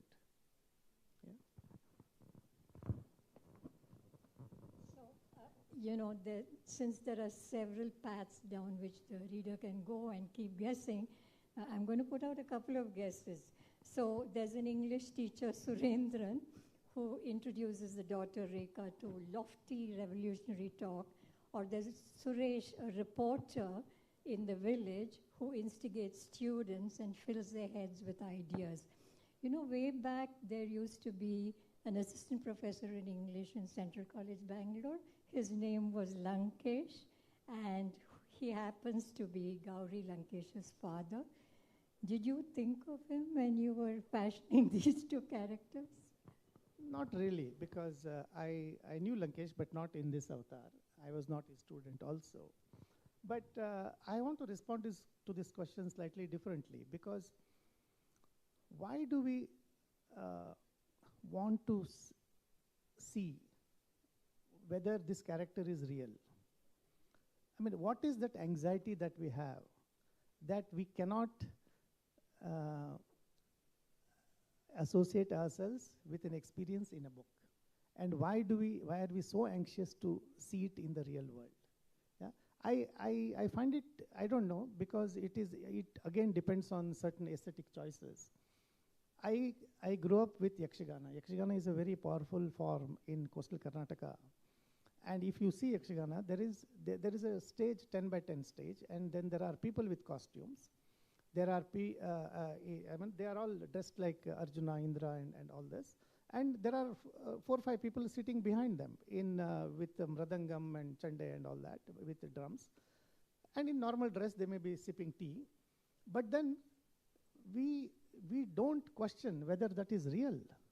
Because for me, what is happening in the 10 by 10 stage with that costumes, that is real. That is the court of Indra. When he describes his court, that is real for me. That is Kurukshetra, that is real for me. So I think I grew up in that kind of a aesthetic environment. And the point I'm making is that when you look at art, there is whether it is in the real world or not, it really does not matter. And when you read a book, what is in the book is real. Yeah? What is in the book is real. Because after writing a book, if I've written it with such intensity, at the end of it, I cannot say it is not my experience. I have seen these characters in such closeness, with such intensity, with such passion. How can I say I am not part of that experience? How can I say I'm not part of this? A story comes to my mind, which is a very interesting one, which is called, there's a book called More Than Real. And it is about, and there is a story mentioned in that book. And the story is this. It's a story from Tamil Nadu. There is a king who is a Shiva Bhakta, who is building a temple for Shiva. And he builds, and there is so much of fanfare, and he decides to do it, to inaugurate the temple on a certain day. And then he, in his dream, he invites Shiva to be there on that day. Shiva tells him that I can't come, sorry, because I have other engagement. Because in your own kingdom, there is another temple which is being built, and then I want to be there on that day. And the king is baffled because he had no idea that there is another temple being built in his kingdom. And then and Shiva tells him where, what, who, and then king goes in search of him. And he goes to that village, and there is no temple, there is nobody. Then he finds a person, the person by that name, and he goes and says, have you built a temple for Shiva? He says, yes. And then he realizes that he is a real Shiva Bhakta, real meaning he is a Shiva Bhakta, and he wanted to build a temple. And he could not get that money. He tries a lot, but he couldn't get the money. So he then builds a temple in his mind. He starts building a temple brick by brick every day for a year. And the temple is built, and then he has invited Shiva to be there. And Shiva has agreed to be there on that particular day. So that is the very interesting story, and I felt it's a good metaphor to understand a relationship between what is real in a book and what is real in quotes, in reality.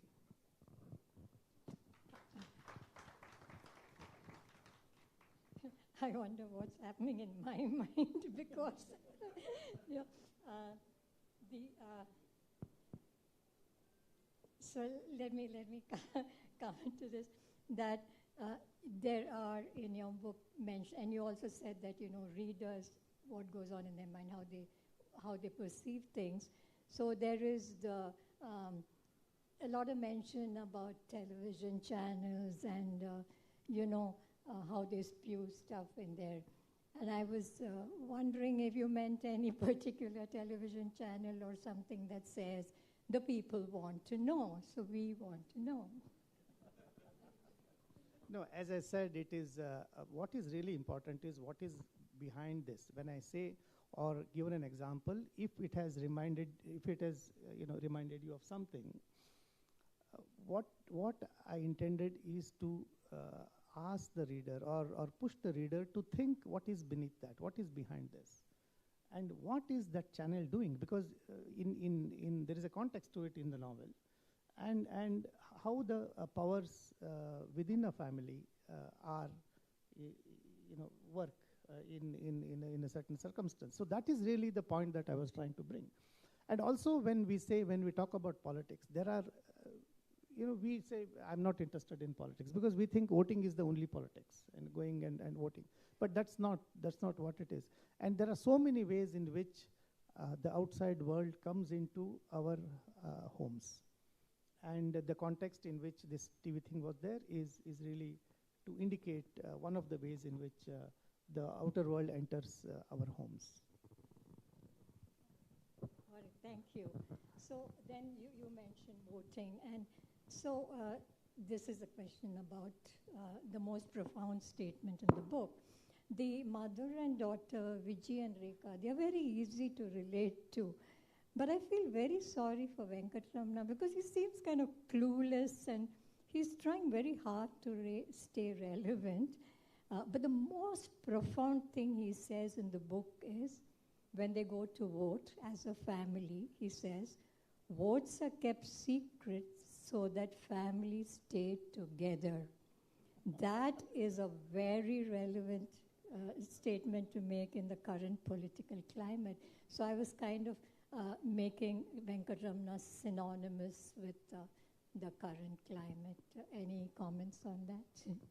So it was more about the divisiveness that is happening in everywhere in politics, not just in our country, everywhere else in the world.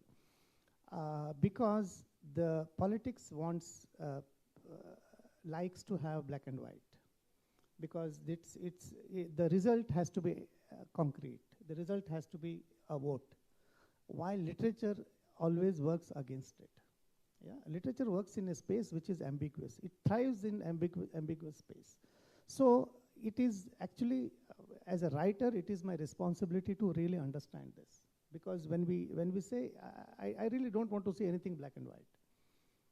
And the current politics is pushing it, so I am pushing it back. And that's where this story is. Okay, thank you. This question is for Mr. Peru. You know, this is a book that's translated, and to do as brilliant a translation as you have, you literally have to own the book. You know, you live and breathe the book, so to speak. So I know that it's an author's privilege to end the book wherever they want to end it. But as a translator, when you came to the end of the book, were you turning it around and thinking, have I missed some pages or not? No, actually.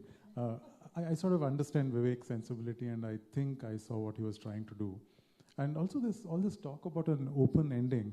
The truth is that all books are open in some ways and closed in other ways. And when we talk about open endings, we just mean very literally at the level of plot, I think, because often that is used to draw readers in. And I think we live in an age where there is so much access to entertainment and there is so much vying for our attention that things are made easy for us. And to work with a book, with the author is, I don't know, becoming more rare perhaps. So I don't know if Vivek had all of this in mind, but I do think one of the reasons the book has been read by so many people and so on is that he does make it very compelling. And I think he's trying to do something much deeper than just the plot. And you know, he talked about giving a choice to the readers. And I really think after reading a book, a person who's just read the book is forced to, you know, decide whether they want to go to place A, B, or C. And in doing so, they end up seeing the landscape on the way to all those places. And so you get a much richer experience of the book, I think. And I was very satisfied with the ending when I read the book. So no, I didn't wonder what was going on at all. Sorry, was there a second part to what? No? No, that was it. So then, because those of us who want to know every story thread, I have to ask, is there going to be a sequel to this book? No, not really. Oh, there are a lot of hints, but I won't go through because, you know, I want to keep to the time. The next question is about engineers. You're both engineers by education and qualification. And there are a lot of statements about engineering degrees and the jobs they get, which Mr. Shanbag also read in his, from his book. One sentence particularly stands out. Shamelessly grabbing opportunities extended by an unjust system is the worst form of corruption. Would either of you care to comment on that? Any engineer can comment on that. So those are the words of a character, by the way, in the book. So those are not Vivek's words directly. And this is about a very radical character in the book as well. So I don't know, I think engineering has become a sort of entry-level degree to various other professions these days, right? If you're reasonably bright and confused, then you just end up becoming an engineer and then you figure out later what to do. And Vivek has had a full career. It's one of the things I admire about him, that he used to work full-time and wake up at 4 a.m. before going to work in order to read and write. So all his career has been alongside a full-time professional career. So I cannot say the same about myself, but he's done both, so maybe he should say something. As I said, as Srinath said, it is the words of a character. I want to say something about, you know, when a character speaks in a novel or in a story, a writer has no right to put those words in the mouth of a character unless there is a justification for it in the lives of those characters. Yeah, it's very important thing because we tend to say what we want to say through the character. It is wrong. I mean, wrong in the sense it's not art, because a character, there must be justification for that in the life of those characters. And the point I'm making is there is a justification for this sentence in the life of this character that utters these sentences. I did have a lot more questions, but I can see someone holding up a 10-minute. And I did say we will go over by 10 minutes because we got the podium 10 minutes late. Sorry? Yes, she is going to talk. We do have that. In fact, I'm going to jump directly to that part of it, which is, I'll let you take over your subject. The topic is artificial intelligence. Hello. Yeah. Topic is artificial intelligence and writing using artificial intelligence. And I will ask a question to you and question to you also. Mr. Shanbhag, is for you. This is the age of artificial intelligence, and I hear there are chat GPTs and other, which I don't know about, who write for you, whatever you want. And what are your thoughts on that? And second thing is, have you played around with it to find out how it writes compared to your own writing, and your comments about that? And I'll ask him also. Mr. Perur, you have a doctorate in computer science. And have you played around with artificial intelligence or fed a manuscript as Sita wrote? These are her questions. I'm just standing in for her. So have you played around like feeding a manuscript and trying how it translates? And what are your comments about that? Yeah. See, artificial intelligence is something which is really very big. It is disruptive. It's going to change our lives in the next 10 years. It's a very different technology. ChatGPT is only tip of the iceberg. And I think we should not base our opinions or understanding of artificial intelligence only on ChatGPT. It is like saying email is entire internet world. It is not. Anyway, before the point I'm making is that the technology is so big and so huge, this is not the space to discuss it. However, I'll just make a point about, since you asked about writing, whether AI can, there are some challenges.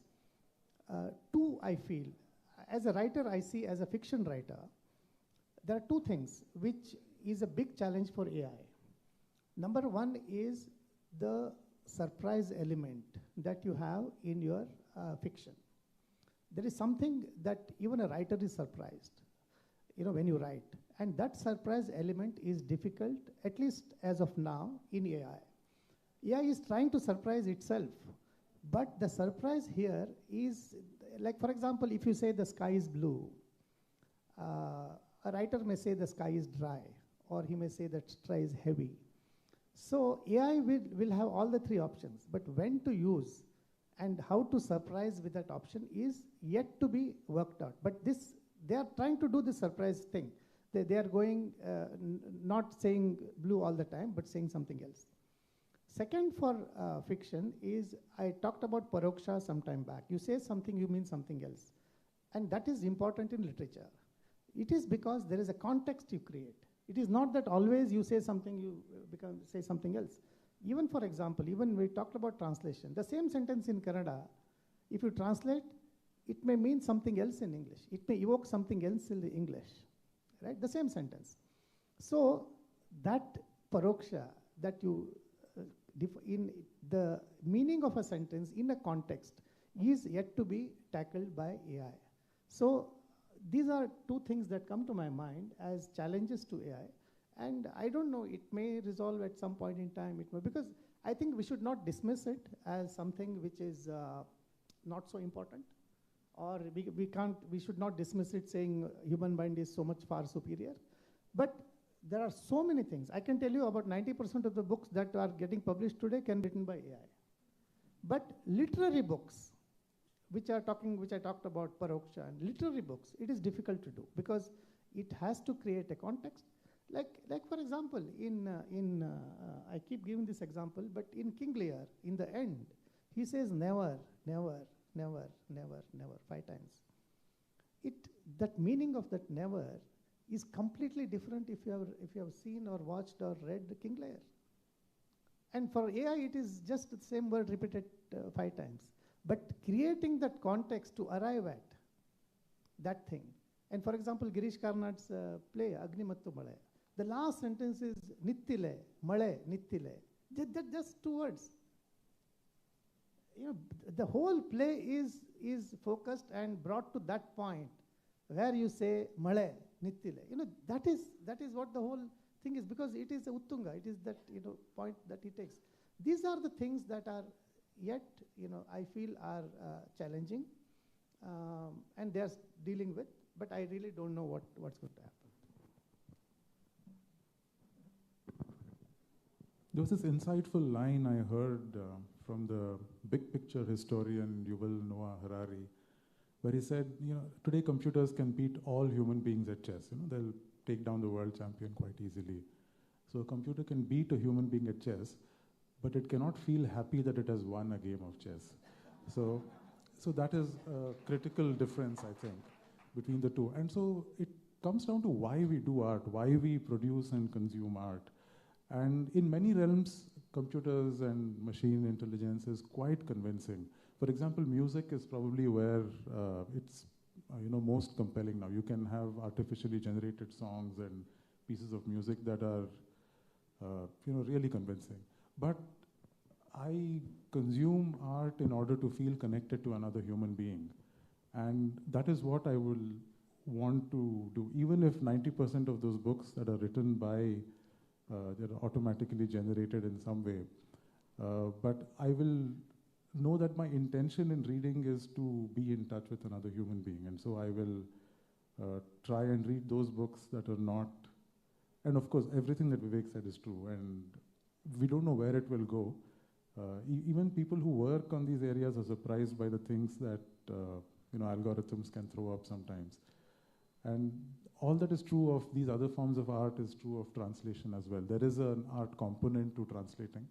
And without the experience of having lived life, of knowing what a joke is, by having to involuntarily laugh or, being, so moved by a situation that it makes you cry, I don't think that the best translations come out of an entity like that. Now and for some time at least. And even if they do, I think I would want to prefer to engage with humans because I am one. Thank you. We have so many questions, probably need another hour, but I will open it up to the audience for questions. My only request is, please have a question. No comment, no opinion. Give your question as short as possible so that we give the authors. Please take it. No, you have to speak.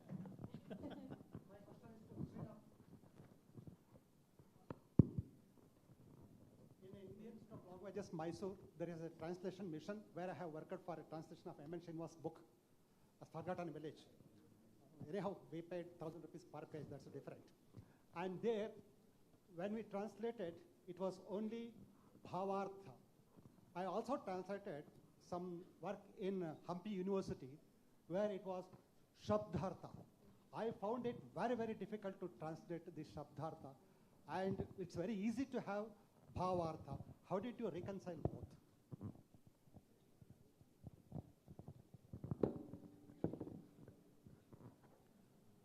Again, I think of translation as an act of writing. So I am trying to read the original, internalize it, and then write it in English. So it is, so the reconciliation happens within me. So I'm using my faculties as a writer when I'm translating as well. And that is where it happens, I think. And I think, see, when Jayashree asked that question, whether it is your book, my previous book is in 20 different languages. I feel in every language, it's a different book. The story is same, the sentences are same, but it is a different book because the same sentence will evoke different memories in different languages. So it is, and that's what when Srinath said, I will internalize and write, the same sentences may be there, but the way it is written, the way it is structured, the way it is composed is his. Right? It's the same sentence, but that's why I talked about the imagination of a writer. Yeah. So hi, thank you for the discussion. Yeah. So the same question was to Srinath, like where is the line? Where is the fine line? Because when I read through the book that you had written about travelogues, when it is Monday, it is Madurai. And this was a different shift in the genre of writing for you as well. So what's the process of adapting to a different genre of writing with regards to style? And also what's the process of connection? You also said you read to connect and then tell the story. So just like he said, how much is it you in your perspectives and how much is it staying true to the just aspect of translation, which is carrying forward the author's thoughts and perspectives. So what is the fine line and how do you draw about it and what's the process? I didn't see it as much of a shift because it was again an expression of who I was. I was at a phase where I was feeling bad about having lost touch with my mother tongue Kannada, and I wanted to do some work which would give me an engagement with the language. And it so happened that it was the same time that Vivek asked if I would translate Ghachar Gochar, and I ended up doing it. But this is, I think,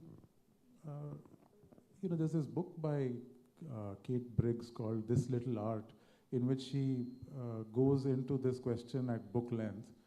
And I think her answer is something that I would agree with, where it says that to a large extent, the imagination is Vivek's, the characters are his, the things to do, the things he wants to say are his. But there is also a craft aspect of writing, which has to be done afresh in English. There is also a sense of understanding and so on. So there is a, there is a art aspect to that as well.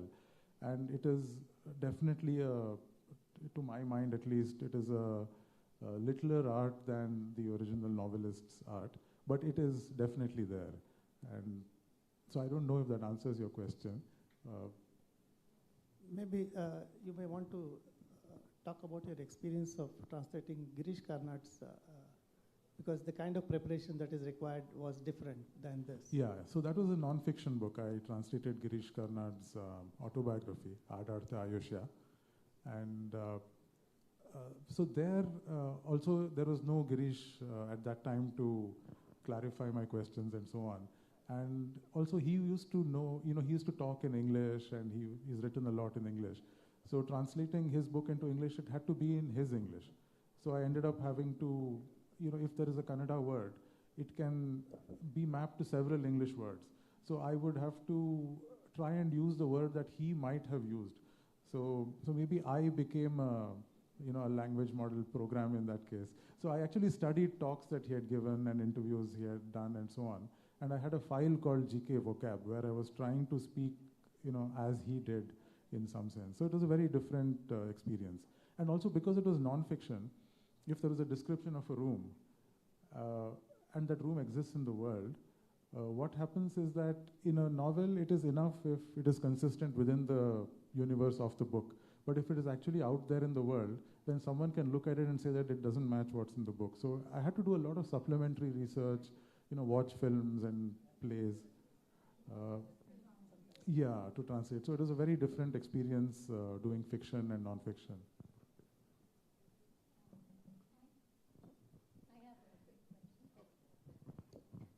I just have a quick question for Mr. Shanbag. The title of your previous book, Ghachar Gochar, has become a very popular term for what it denotes.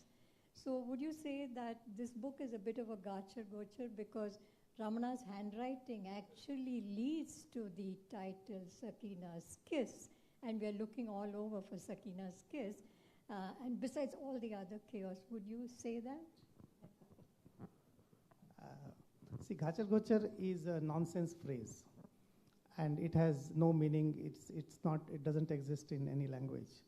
But the intention of the title is to suggest that the experience that is captured in the novel cannot be understood by what you already know. You need to do something more to understand it. So that was the suggestion in putting the title, and also it has a meaning within the book. Similarly, Sakina's case is this particular incident that you mentioned, that episode. It's a central metaphor. It's about a person's handwriting and people trying to decipher his handwriting over a period of time. So he writes letters and then they can't read. They don't know what it is. And it takes a long time. Sometimes it takes months for them to understand what he has written. And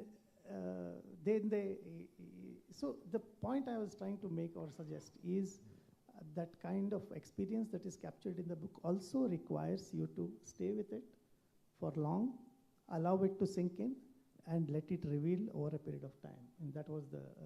But of course, this episode has a meaning and something relevant in the book as well. Thank you for a very interesting panel. While Mr. Vivek Shanbag says every language is beautiful in its own right, Mr. Srinath Perur has clearly shown that the writer's inner worlds can be beautifully retained and expressed in his translated version. Both of you have joined hands to give us all a seemingly simple but a super successful book. Sita and Jayashree, thank you for pressing the right buttons to get all of us curious enough to start reading the book immediately. Dear audience, we are sorry to say that we have no AI right now to get the book directly to your brains.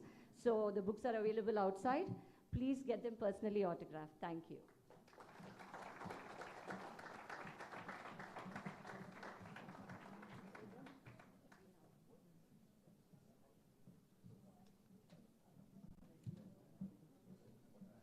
Good morning, everybody.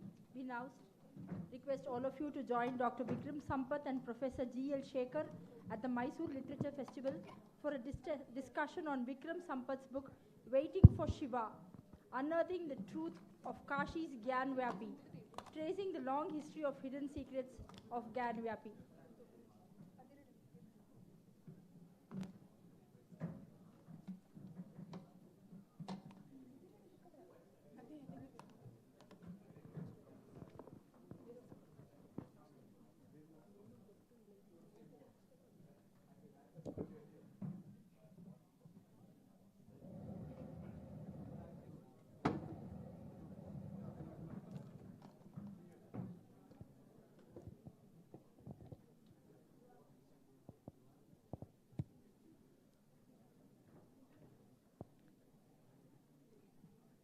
We request Dr. Vikram Sampath and Professor G.L. Shekhar to come onto the dais, please.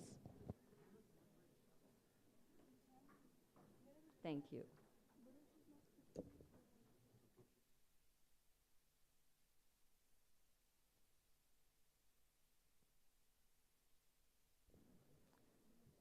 Dear audience, kindly please give them a big round of applause. Thank you.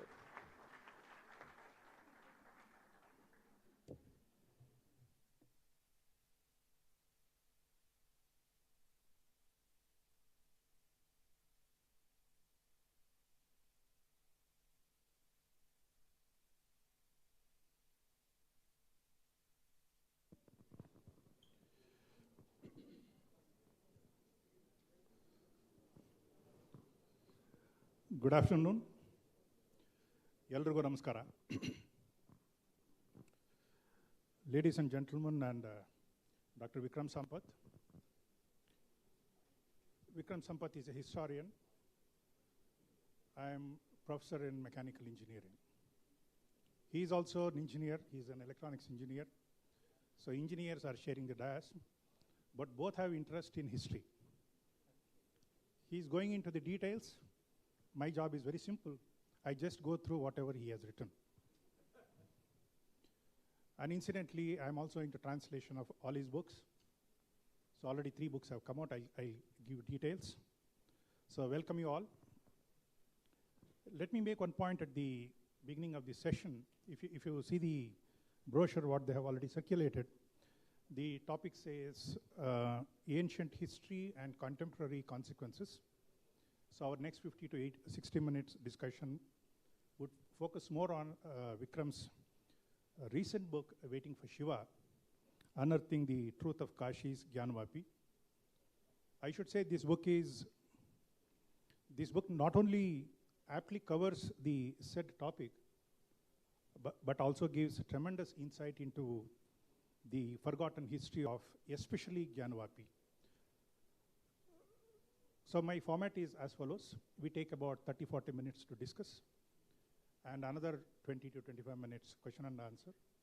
Because if I ask more questions, it will be from the perspective of my translation and the original book. Perhaps those who have read, those who have, they want to know more about the history, you can ask questions, and I give a very brief conclusion. So namaste, Vikram. Namaste. So happy to see you again. We met just a month ago in Bangalore while releasing The Brave Hearts of Bharat. That's in Kannada version. Bharatada Dheera Chetanagalu. Indeed, it is always a great pleasure and wonderful to have a conversation with Vikram. He comes out with lots of details. So with this quick background and Vikram's specific approach in his book,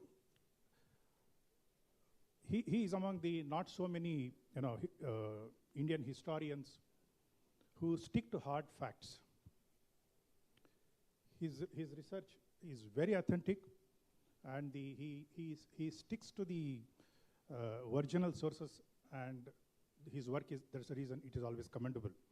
Very authentic in nature, but the problem in India is, even in this field, there are many fly-by-night operators who claim themselves as historians, maybe mainly because of the recognition or the attention that they should get. So let me tell you, while translating, I observed one thing. Unless the complexity of events, records, and documents are, and the minds of the people are well understood and well comprehended and deciphered, it is very, very difficult to write books with authority and conviction. And as far as I am concerned, both Brave Hearts of Bharat and Waiting for Shiva, they are extremely nice books, full of facts and full of recorded details. I should say here why his books are so popular, why youngsters are after him. I was just telling him yesterday, he is so humble to not to accept that. Wherever I go with him, I'll see lots of youngsters. Even today, I'm seeing lots of youngsters here. I'm the honorary secretary of S.L. Bhairappa Sahitya Pratishthan, and you may not believe his Bhairappa's Avarana book, which is full of facts with story built around those facts. Only yesterday, I came to know that the 71st print is already through. Avarana. Bhairappaji is 94-year-old. Right today, he is attending a conference in Pune. Then he is going to Bombay. So I was telling him, Bhairappa nowadays has lots of youngsters, but today you have many young readers who are after him. I should say young fan following is tremendous in his case. So he has written about 9 books, and I don't want to go into the details, except that 3 books we have already translated. One is Savarkar Volume 1. The second one is Brave Hearts of Bharat. And the third one is Waiting for Shiva. That I completed just a week ago, and it is ready to go for print. So we are more than convinced that these are eye-opening books from the truth-loving, fearless historians. So with this background, let me directly ask a couple of questions. Vikram, while translating this book, so this is the book I think you have already purchased. So if you promise that you would do autograph, I'm damn sure after our session, many will really buy this, read and understand what is happening in Kashi and what he saw in Gyanvapi. So in your book, in this Shiva book, you have mentioned many times that the history in India has been a casualty, right? So in fact, all accounts of history are a sort of interim reports. We see very small books and it looks like interim reports, and there is nothing absolute about any work of history. So we need very objective analysis and assess the past, understand the truth, or realize the wounds of the past. So I just, for the sake of audience and the readers, I just want to quote what Sadhguru said. Sadhguru has said, Jaggi Vasudev, he has said in the foreword, I quote this: "The lack of meticulous record keeping has in particular confounded the Western mind and frustrated historians trying to make chronological sense of the complex kaleidoscope. Bharat's rendition of its Itihasa may appear whimsical to the modern mind, straight-jacketed in logic." Do you agree? Good afternoon. Nice to be back on the stage and, of course, in Mysore. Before I answer that, I must mention the umbilical cord to Mysore and my whole writing journey itself. It was very, very serendipitous. It started about 16 to 17 years ago when my first book was on the history of this beautiful city and state by the same name, Splendors of Royal Mysore, the untold story of the Vodeyars.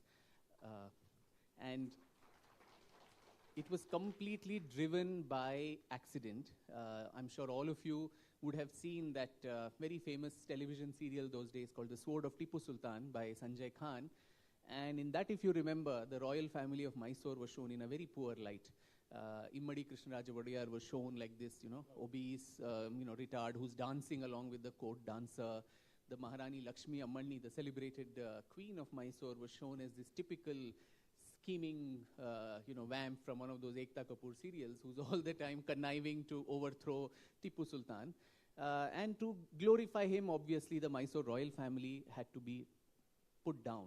And I think that had a lot of effect in different parts of southern Karnataka, where I think even to this day, the royal family is treated with so much regard and reverence for all that they have done. The foundations of modern Karnataka, at least southern part of the state, were firmly laid by the egalitarian rule of the Maharajas, which sadly goes largely undocumented and also unacknowledged, their contributions. So it was a child's curiosity. I was 12 or 13 years old then. And I must say that in my growing up years, I hated history as a subject in school.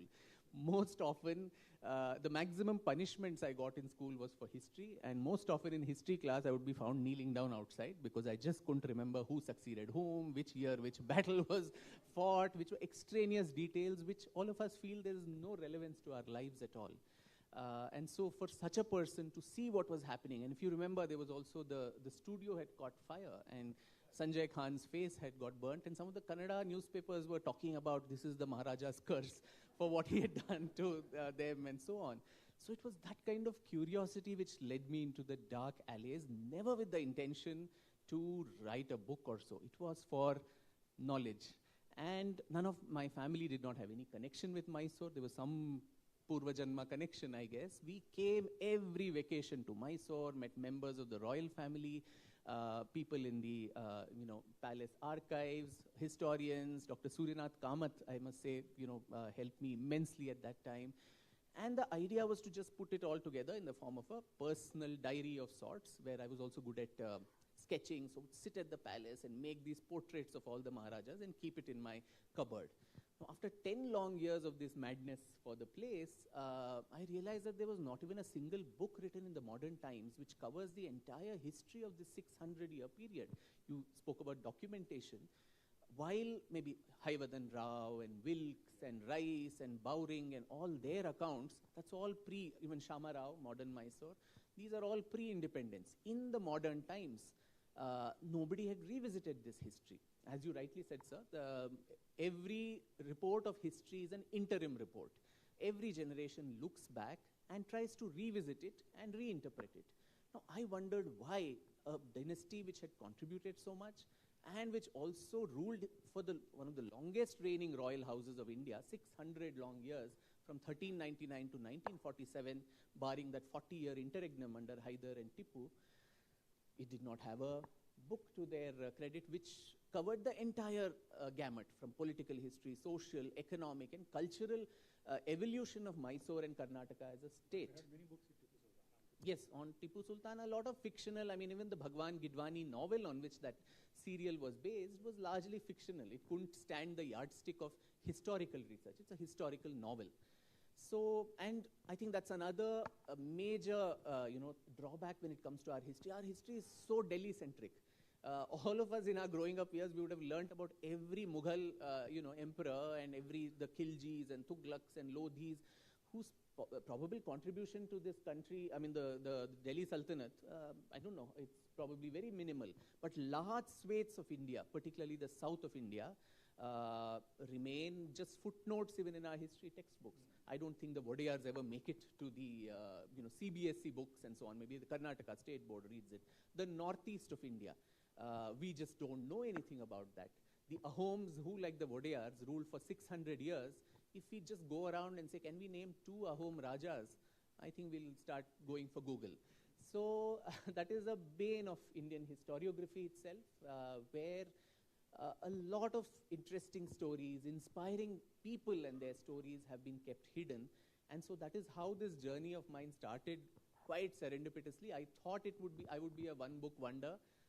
After the splendors of Royal Mysore, I would go back to my very boring corporate career in which I was stuck, literally crying every day that am I going to die one day, just calculating profit and loss of some American company. But thankfully, I think destiny had better plans, and 9 books have followed thereafter. Yeah, actually, this Splendors of Royal Mysore, the untold story of the Wadairs, I think if I'm right, this was published in 2008. Yes. Yeah, 2008, and subsequently 9 books have come out. His recent book, that is Waiting for Shiva, I think it was released on March 5th. And believe me, and I'm in direct touch with the publisher. It is not that he has no clue. Sir, I'm in direct touch with him because I'm translating that book. It's already over. In first 15 days itself, it went for the 3rd print, and it is already, that book, 30,000 copies have been sold. And similarly, if you, when he spoke about the history part, and I should mention here, from this book I got really motivated to translate the books, that is The Brave Hearts of Bharat. Again, lives and works of 15 long forgotten, unsung heroes and heroines have been very well documented. In fact, I myself, I was not knowing about that. Though I used to like history a bit, but after reading Brave Hearts, I said, look, here is a book that we have to really read, and every child should, every person should read. And that covers, in fact, I was not knowing some of the warriors' background, like, as he mentioned, Bhagya Chandra Jai Singh of Manipur, and Lalita Adityapida of Kashmir, Muktapida of Kashmir, and of course even our own Rani Abbaka. And it is not that he has written only about, again, I'm not bringing any political stuff here. Even he has written about Begum Hazrat Mahal of Awadh. So this is how he has written many historical books he is writing. In fact, I also come to Tipu Sultan a little later. So the next, while I was translating these, and I specifically try to understand what exactly you have mentioned in your book. That is, for instance, you said, a nation is defined not just in territorial or legal terms like a nation state, but through deep-rooted civilizational paradigms and metaphors with a shared sense of emotional belonging to a common territorial and cultural entity. If this is your point, then how do you envisage the idea of Bharat? This is again a bane of, I think, colonial hangover, where there was the ICS trainees in their very first session, they would be told that one of the first things to know about India is that there never was an India and there never is an India. And I think a lot of us in the educated class too, subliminally somewhere we believe that we were not a nation. It was the British who came and welded us together. Otherwise, we were constantly warring with each other. And they gave us everything from civilization to education to railways to hospitals and everything. And so, and the British dinned this into our heads somehow. And the sad part is that mindset has continued even after independence, and probably with a few more distortions added to that whole process. This particular book, I was neck deep into something else. I was doing a deep dive into the biography of Hyder Ali and Tipu Sultan, considering that that's very important today at a time when we are probably going to restart celebrating Tipu Jayanti, much to the chagrin of different parts of Karnataka, whether it's in Coorg or Mangalore or even Kerala and so on, for the kind of things he did there. So, but then it was a chance meeting in a Lit Fest again, where I met Advocate Vishnu Shankar Jain, who is fighting this case along with that for Mathura and the Dhar, the Vagdevi temple in Dhar and so on. And Vishnu is a very passionate, I'm sure those of you who've seen him on television, he's very passionate about what he talks. And even in that meeting, he managed to persuade me that this was something very important to be told, because there was so much material there, which even I didn't know of earlier. And he said, it's sad that while we talk about the Ayodhya movement, maybe people knew about its history, thanks to the public movement that it became. But Kashi, we think it's something that's happening now. We attribute political motives to it, that there are political parties and organizations which are spearheading this movement. But as I went through the documents that he shared, and later I went on to my own journey there, it became very clear that this was more than 1,000-year struggle that the people of this country were putting. We only know about Aurangzeb and his destruction of the Kashi Vishwanath Mandir, along with that of several others, Mathura and Somnath and so on, that he demolished. But would we know that the first wave of iconoclasm or breakage of temples started with Kutubuddin Aibak in 1194. And from then to 1669, when Aurangzeb demolishes it, there were 4, 5 waves. So if there was another, after you've destroyed a temple, if again it has to be destroyed, obviously someone had rebuilt that. So there are 2 parallel tracks in this book. One is a very, very saddening, anger-filled, track, which talks about destruction, it talks about death, it talks about pillage. So 1194, when Kutubuddin Aibak destroys it, his contemporary chronicler Hassan Nizami says in just that one attack on Kashi, 1,000 temples were destroyed, and the amount of wealth that was there was laden on 8 camels and 300 elephants and taken back from Varanasi. So you could imagine the amount of loot. And then 1236, 4 years that Razia Sultan, reigned in Delhi. She had so many problems. She also managed to demolish what was there and rebuild it. A mosque there, which is still, there as Razia Masjid in Varanasi. We only have romanticized ideas of Razia Sultan. We think of Hema Malini and the Ae Dile Nadan and all those songs.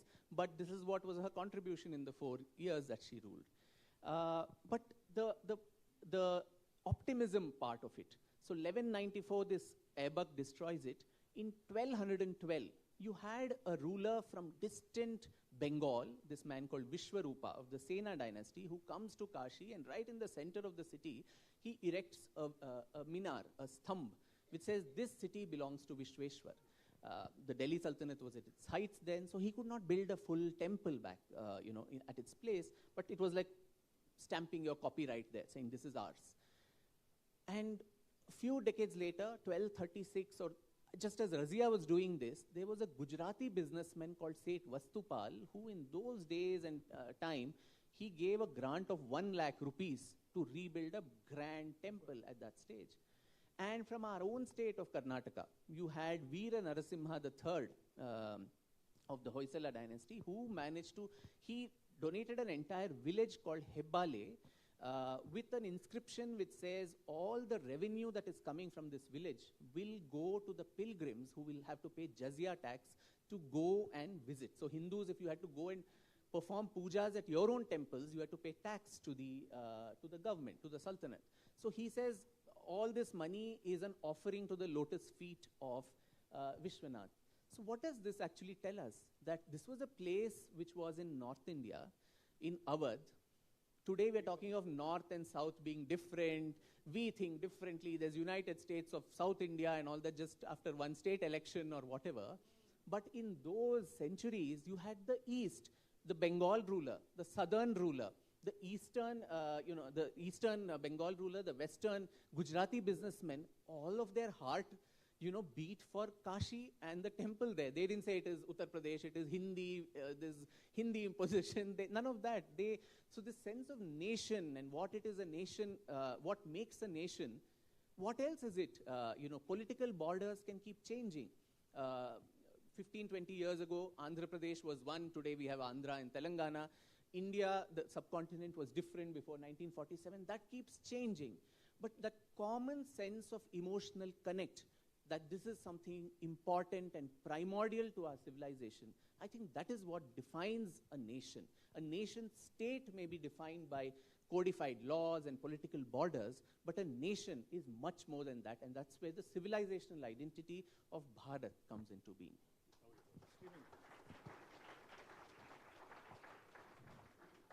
Very nice, Sampath.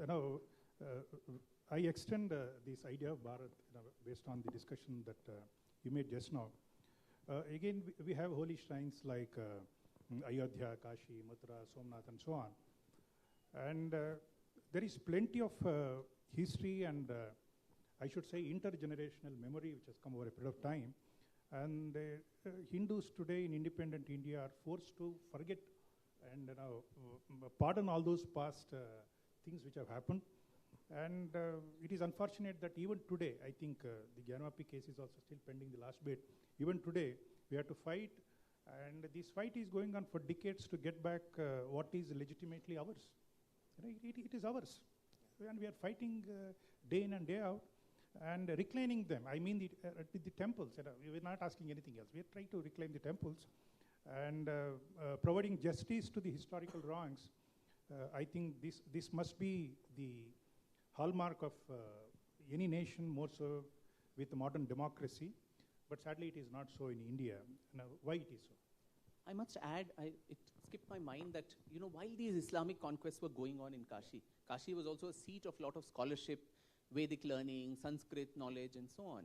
Now, once the attacks happened, obviously a lot of these Pandits migrated to safer pastures in South India. But at that time, when you had a very hostile government in place in Varanasi, you had 4 Brahmin households from, again, Karnataka and Maharashtra, known as the Dakshini Pandits. 4 families, Shesha, Mauni, Bhatta, and Dharmadhikari. They leave their place, go braving all the odds, reside in Kashi, and decide to revive scholarship around the place so that it doesn't go away. You talked about intergenerational memory, that it doesn't evanesce from your memory. And so you see a surfeit of literature written around Kashi at that time. You have the Kashi Khanda, which is appended to the Skanda Puran. Then the Brahma Vaivarta Puran has a Kashi Rahasya. All these things, it was like an archive.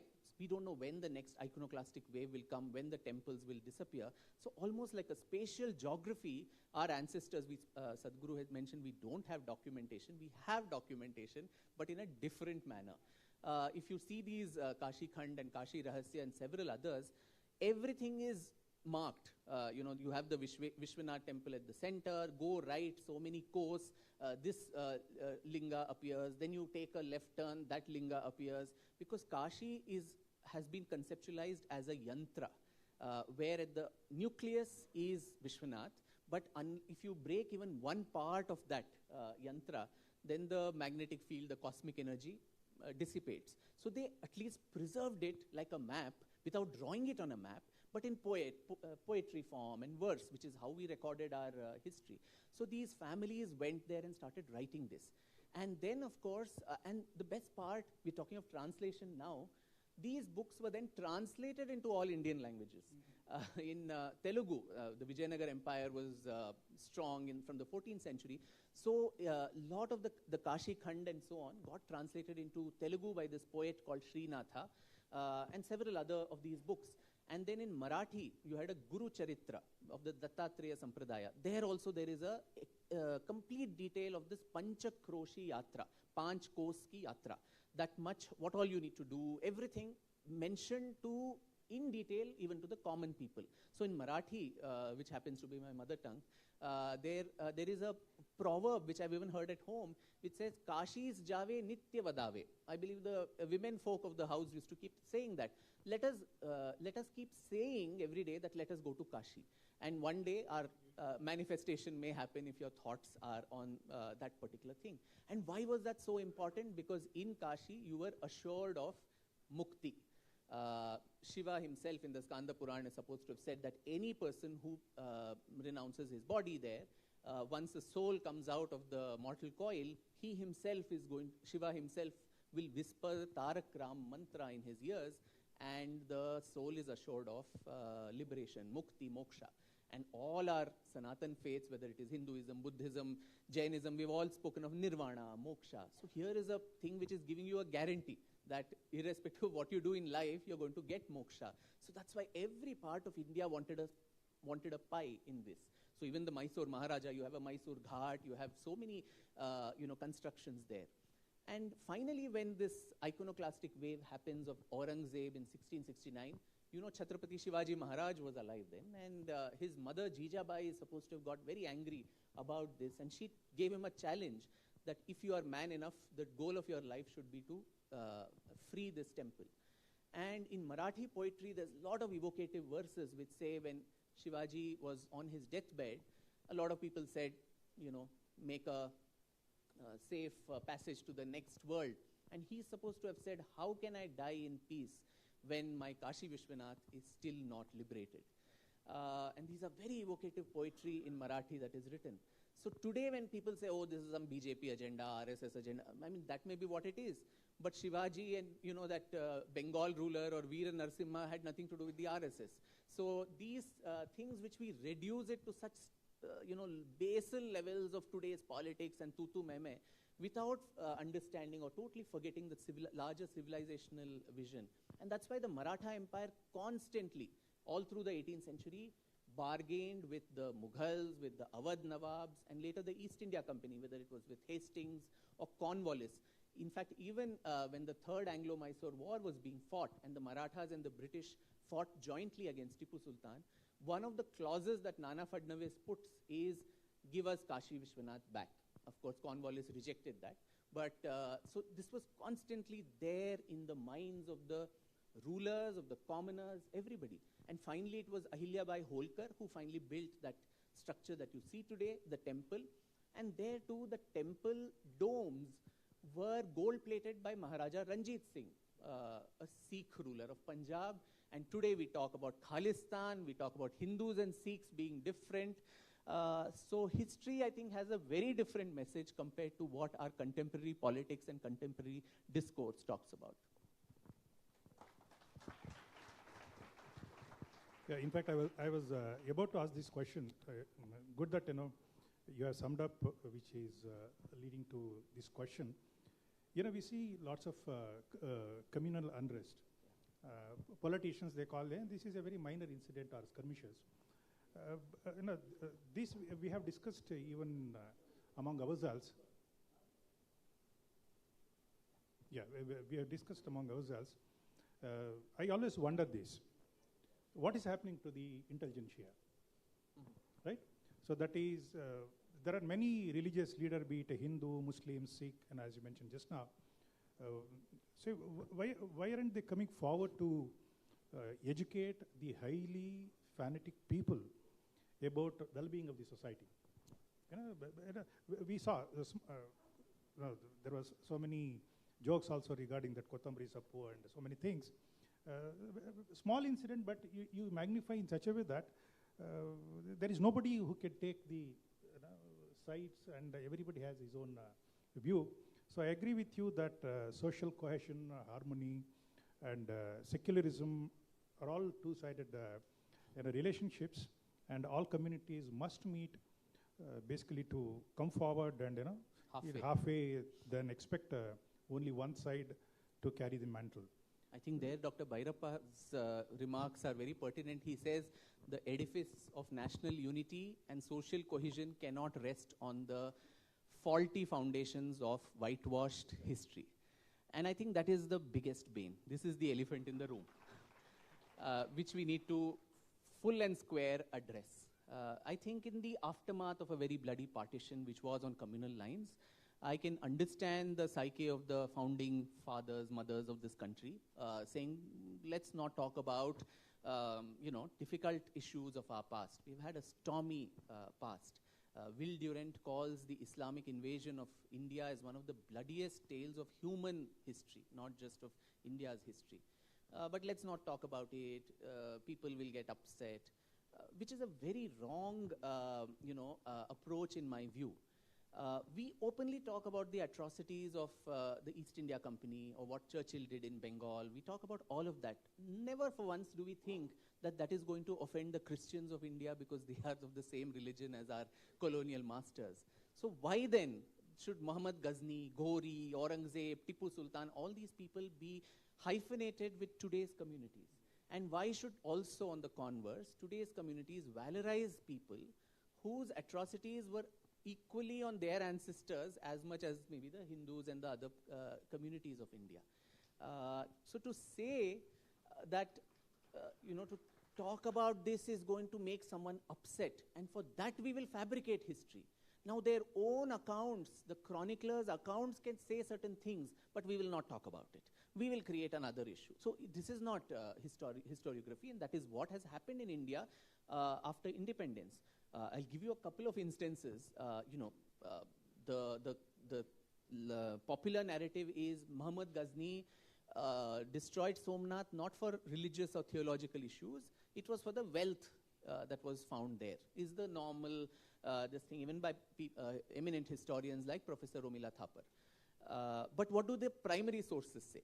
His own contemporaries who traveled with him, with Muhammad Ghazni, or a few years after his time, you had Farishta, you had people like Minhaj-e-Siraj, you had Al-Baruni. They tell a very interesting story. They say Muhammad, of course, came all the way, and then he went to Gujarat. You had the Chalukya Solanki Rajvansh there. The Bhim Deva, who was the ruler, he ran away from the Patan, which was Anihila Patan, which is the capital, and Muhammad has a easy march to Somnath. Once he goes there, and he's come with the express intention, as mentioned in his own words, that I want to destroy that idol of the infidels. Now, when he goes there, he's quite astonished to see 50,000 common Hindus standing there to protect their deity. And these were not members of the army of the Raja, because Raja himself has run away. Now, these were people of all castes, carrying the crudest of implements, farmers with their sickles, sticks and stones and all of this to fight a big army of Muhammad of Ghazni. And it took him 3 days to kill all of them and go into the sanctum sanctorum. And then when he goes, all the priests come running there and say, you are a Lutera, you want money, so we'll give you as much money, just go away. Leave our Shiva alone. To which these contemporary chronicles say, he laughs and says, if I do that, I will be remembered as a trader of idols, whereas I want my legacy to remain as a breaker of idols, or Butch Shikan. So a lot of the rulers, they suffix their name with Butch Shikan. It was like I'm Dr. Vikram Sampath, I've done a PhD. So, you have broken so many idols, so I get a Butch Shikan to my name. And when he says that in his own account, today's historians will say, no, I think it was not for, theological purposes or religion. It is for money. Now, how do we square this off? And why are we doing this fabrication with our history? To make people today feel comfortable. Why should people feel uncomfortable if you tell this truth to them? Truthifying history is such an important task. You have to, itihasa, the word itself is, it thus happened. Idu hige aitu. That's all. Ivaga iddidan iddhang ಹೇಳಿದ್ರೆ ಬಂದು ಎದೆಗೆ ಒದಿತಾರೆ. That is the problem. Even in the case of Kashi, there is a beautiful, fairy tale that was spun post-independence. There was this scholar called Dr. Bishambarnath Pandey. I don't know, I may just get a notice from his family. I keep taking his name everywhere. He was a great scholar. He was a Congress leader. He was a governor of Orissa and all of that. He wrote a book, Islamic Culture in India or so on, in which there is a story about why the Kashi Vishwanath Mandir was demolished. And I'll just share it briefly to tell you the kind of distortion and fabrication that is going on. So in this fairy tale story of Dr. Pandey, you have Aurangzeb going all the way from Agra to Bengal in a large entourage. First of all the authorized biographies of Aurangzeb, he never went to Bengal himself. He's supposed to have sent only his commanders. But okay, poetic license, we allow this, that he went. Now, along with him, he also takes an entire entourage of Hindu Rajas and Ranis of the Rajput kingdoms. Now, they pass Varanasi while going there, and all the Rajas, they, say this is a very, very sacred spot for us. Can we go and worship Vishwanath and come? And Aurangzeb, being the generous, golden-hearted, secular ruler that he was, he said, chalo, you do that, and we'll encamp here. Now, the second loophole, the Rajas who asked for the permission, they do not go to the temple. They send their wives instead. Don't know why. And the third thing, Ranis of Rajput Riyasats, they go unarmed without any soldiers or bodyguards to accompany them. They go to the temple, they worship, they take a dip in the Ganga, then worship, and come back. And then there's a head count that is done. And it is seen that one Rani is missing from the entourage. And that is the Rani of Kutch. And Aurangzeb is, they search for her everywhere. She's not to be found, and Aurangzeb is extremely enraged. He sends his soldiers to the temple, and it's one scene like a typical Bollywood film of the 1950s. You have they apparently see a Ganesh Murti on the walls of the temple.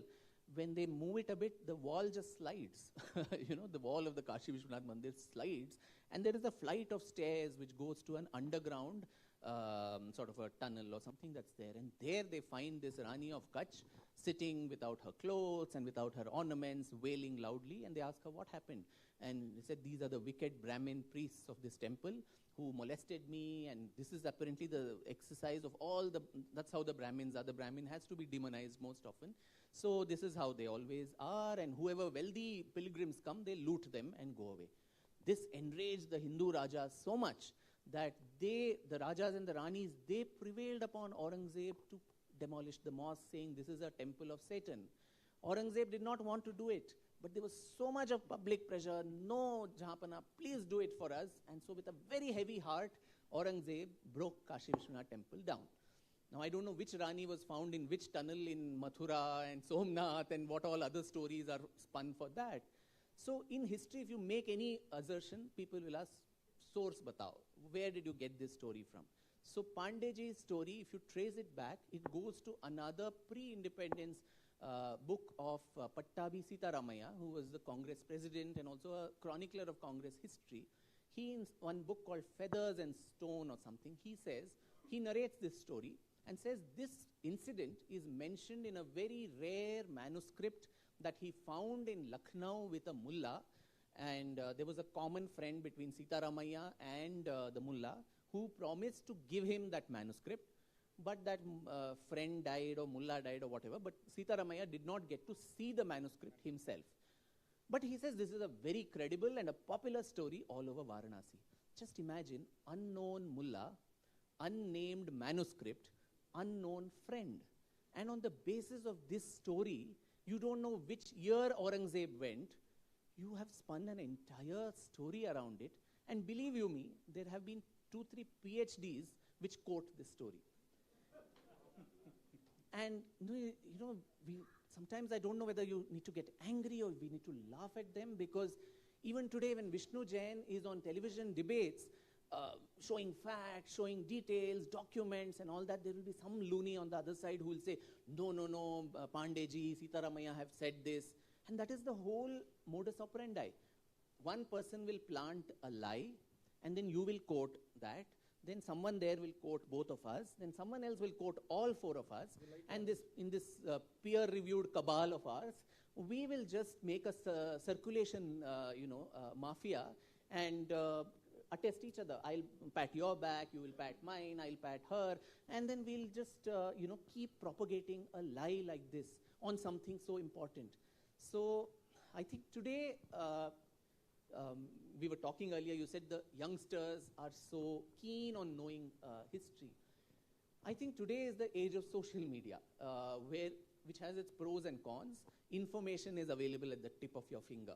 It is not a pulpit from where someone is going to give you a sermon and say, we are the knowledgeable historians who will tell you what is true and what is wrong. Anybody can go and access material which is on open source.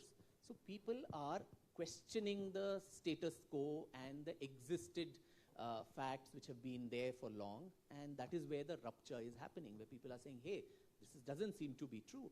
The source materials are not saying what you are claiming to, and that is where I think there is a regeneration of interest and also new narratives that are coming up about our own past. And history is not just a subject which you mug up, vomit it in exams and get money. As you grow up, you realize it is a mirror in which you identify yourself as a nation, as a people, and as a civilization. And if a mirror is broken and you look at your own face in a broken mirror, just as you see a distorted face, I think we as a country are seeing that distorted image of ourselves. And while we may have great aims of becoming a Vishwaguru, $5 trillion economy, the third best, etc., economy, and militarily strong, the soft power, our identity, where have we come from, our sense of self-worth, our sense of self-respect, which a study of the past can give us, and not just glorifying, as Dr. Balu had said, everything about the past is great and so on. That's not my case. History will also give you that space where you learn what mistakes were committed and what you should not recommit. At the same time, a sense of genuine pride for what you have done. We're not a nation of losers. We are not a nation which achieved nothing in the 5,000 years of our existence. Thank you, thank you. So we have a very limited time before I take only 2 questions. So I need 5 minutes more because we started at 12:05. So I need just 5 minutes more. Before I hand over the mic to the audience, so let me again quickly tell you. So this book has one particular section called appendix that has about 100 pages, right? So appendix itself is about 100 pages.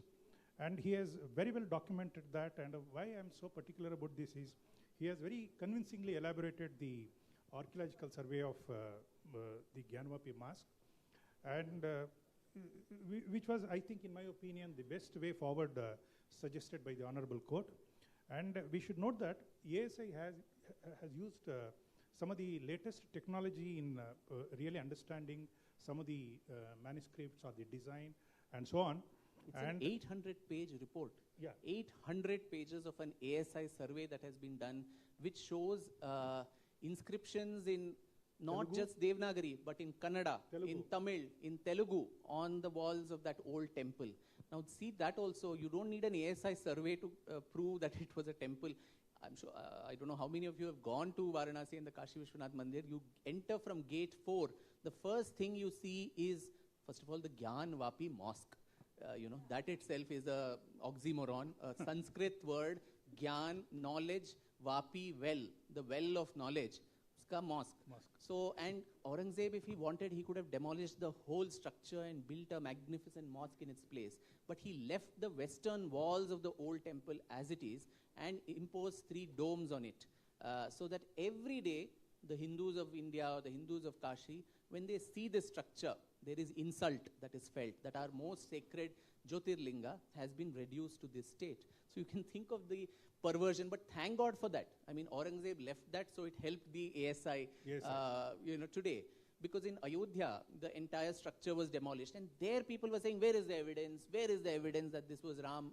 My point here no, is... the thing is, even in the pre-colonial documents, it was called Masjid-e-Janam Sthan. It was not called Babri Masjid. That term came much later. Now, even the Mutawallis of the mosque, in the court documents, the name for that structure, which fell on 6th December, was Masjid-e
she is already ready with her, 10 minutes. We have another 10 minutes. So I'll take only 2 questions, then I'll sum it up.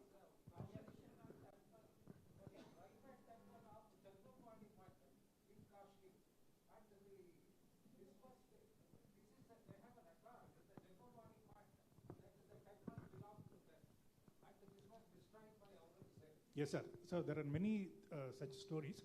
But let me tell you, please ask question directly. So we have very limited time.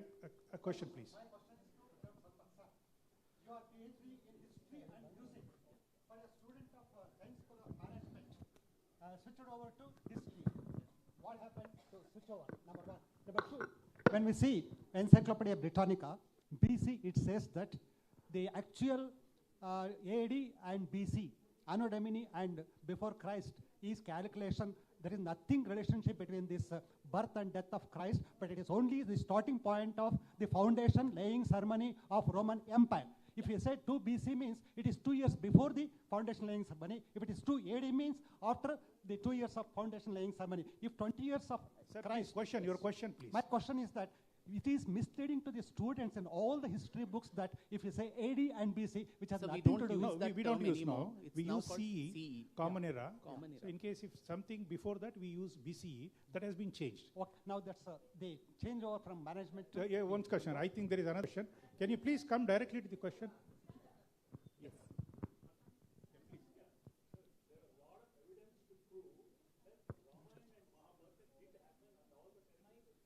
No, I just want to... Hello. Yeah, I just wanted to know, there are a lot of evidences to prove that Ramayana and Mahabharata did happen in this country, and also Lord Ram, Hanumanji, Krishna did exist. They were not fictitious, but a few individuals who call themselves environmentalists, politicians, etc., are self-centered people. Such people raise suspicions, or they want to prove it didn't happen at all. So may I know your opinion on that, sir? Yes, someone like Professor B.B. Lal has done extensive archaeological surveys on sites, especially of the Ramayana and the Mahabharata. And they come under the larger rubric of what we call Ramayana and Mahabharata in the 18 Puranas called Itihasa. And there also, I mean, what is the Indic vision of what is the utility of history? Why should we read history? Kalhana in the Rajatarangini, he has a very evocative and very clear message to all of us today that why should we read all this? It's, his shloka goes like dharmartha kama mokshanam upadesha samanvitam kathayuktam puravrittam itihasa chakshmate. So puravrittas or narratives of the past, but told to you in a kathayuktam, in a story format, which help you in the attainment of the 4 purusharthas of dharma, artha, kama and moksha. But importantly, it also needs to have a didactic element, upadesha samanvitam. What is right, what is wrong, what is dharma, what is adharma. That is called itihasa chakshmate, and that also is, it thus happened. So there is, in our Puranas and our epics, the 2 epics, we have a lot of fantastic tales. So the Kathayuktam, to tell you all these fantasy tales of people living for lakhs of years and so many things like that, mythical beings flying in the sky. But the kernel of truth is embedded in that. We did not document our history as dryly and as a narration of facts, but there was a lot of storytelling around it in everything. So even in the way our knowledge systems were preserved, if you say Sulba Sutras have the Pythagoras theorem, you take the Sulba Sutras, no one is saying a square equal to b square plus c square there. It will be told to you in a poetry form, and you have to deduce the juice out of that, the kernel that is there. Similarly with history and similarly with the epics. So there is a lot of evidence, as you rightly said, to show that these were indeed historical figures. There's a lot, the jury is out about when do we date them, which year. Some say 5000 BC, some say 1 lakh years back. That we yet to find out. Yeah, thank you. So I'm not in a position to take more questions. One and...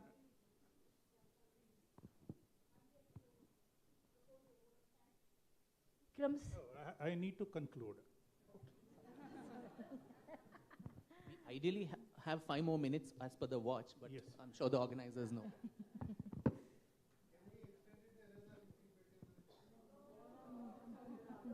Okay, now what I do is, no, I think, small question, quick answer.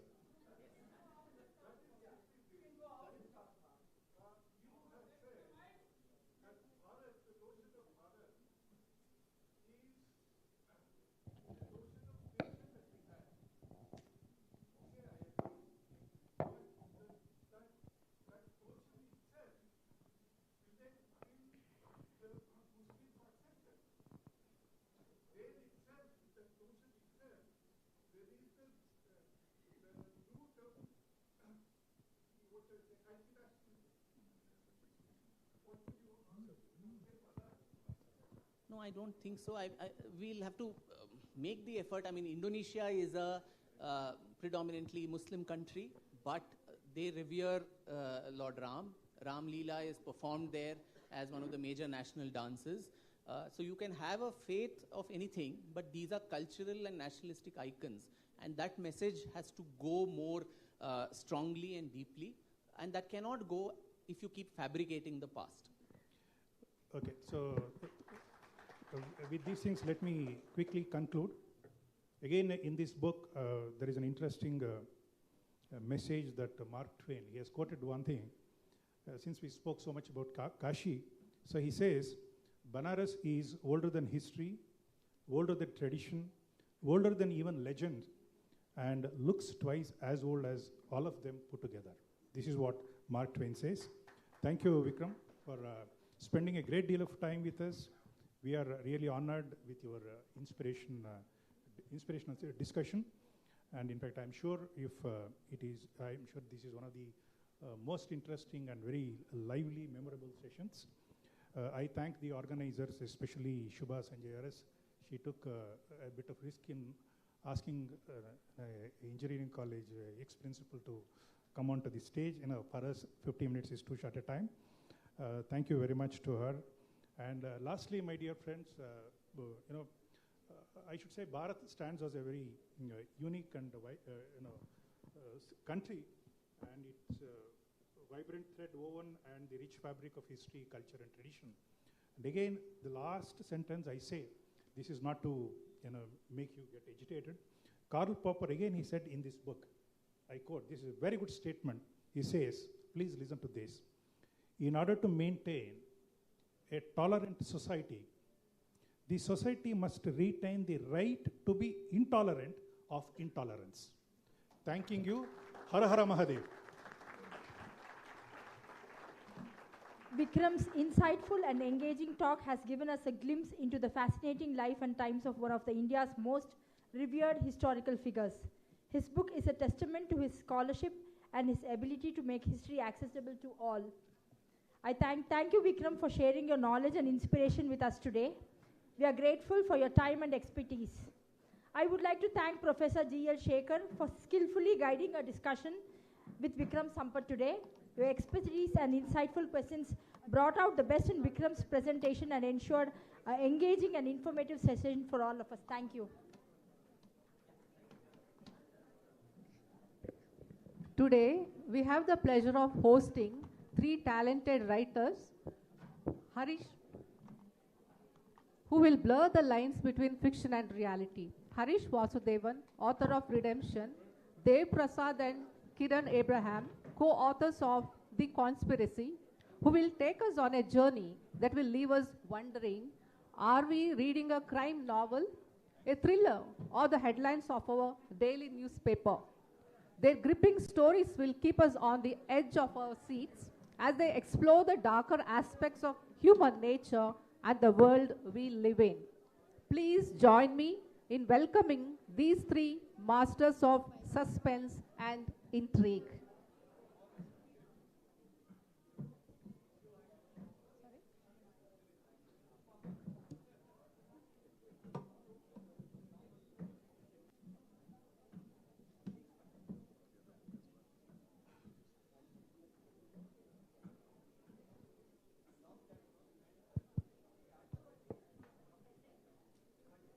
Thank you.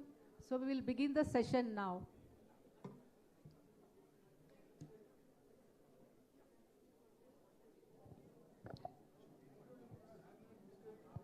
think we'll just give a couple of minutes for the room to die down a bit. The activity, I mean.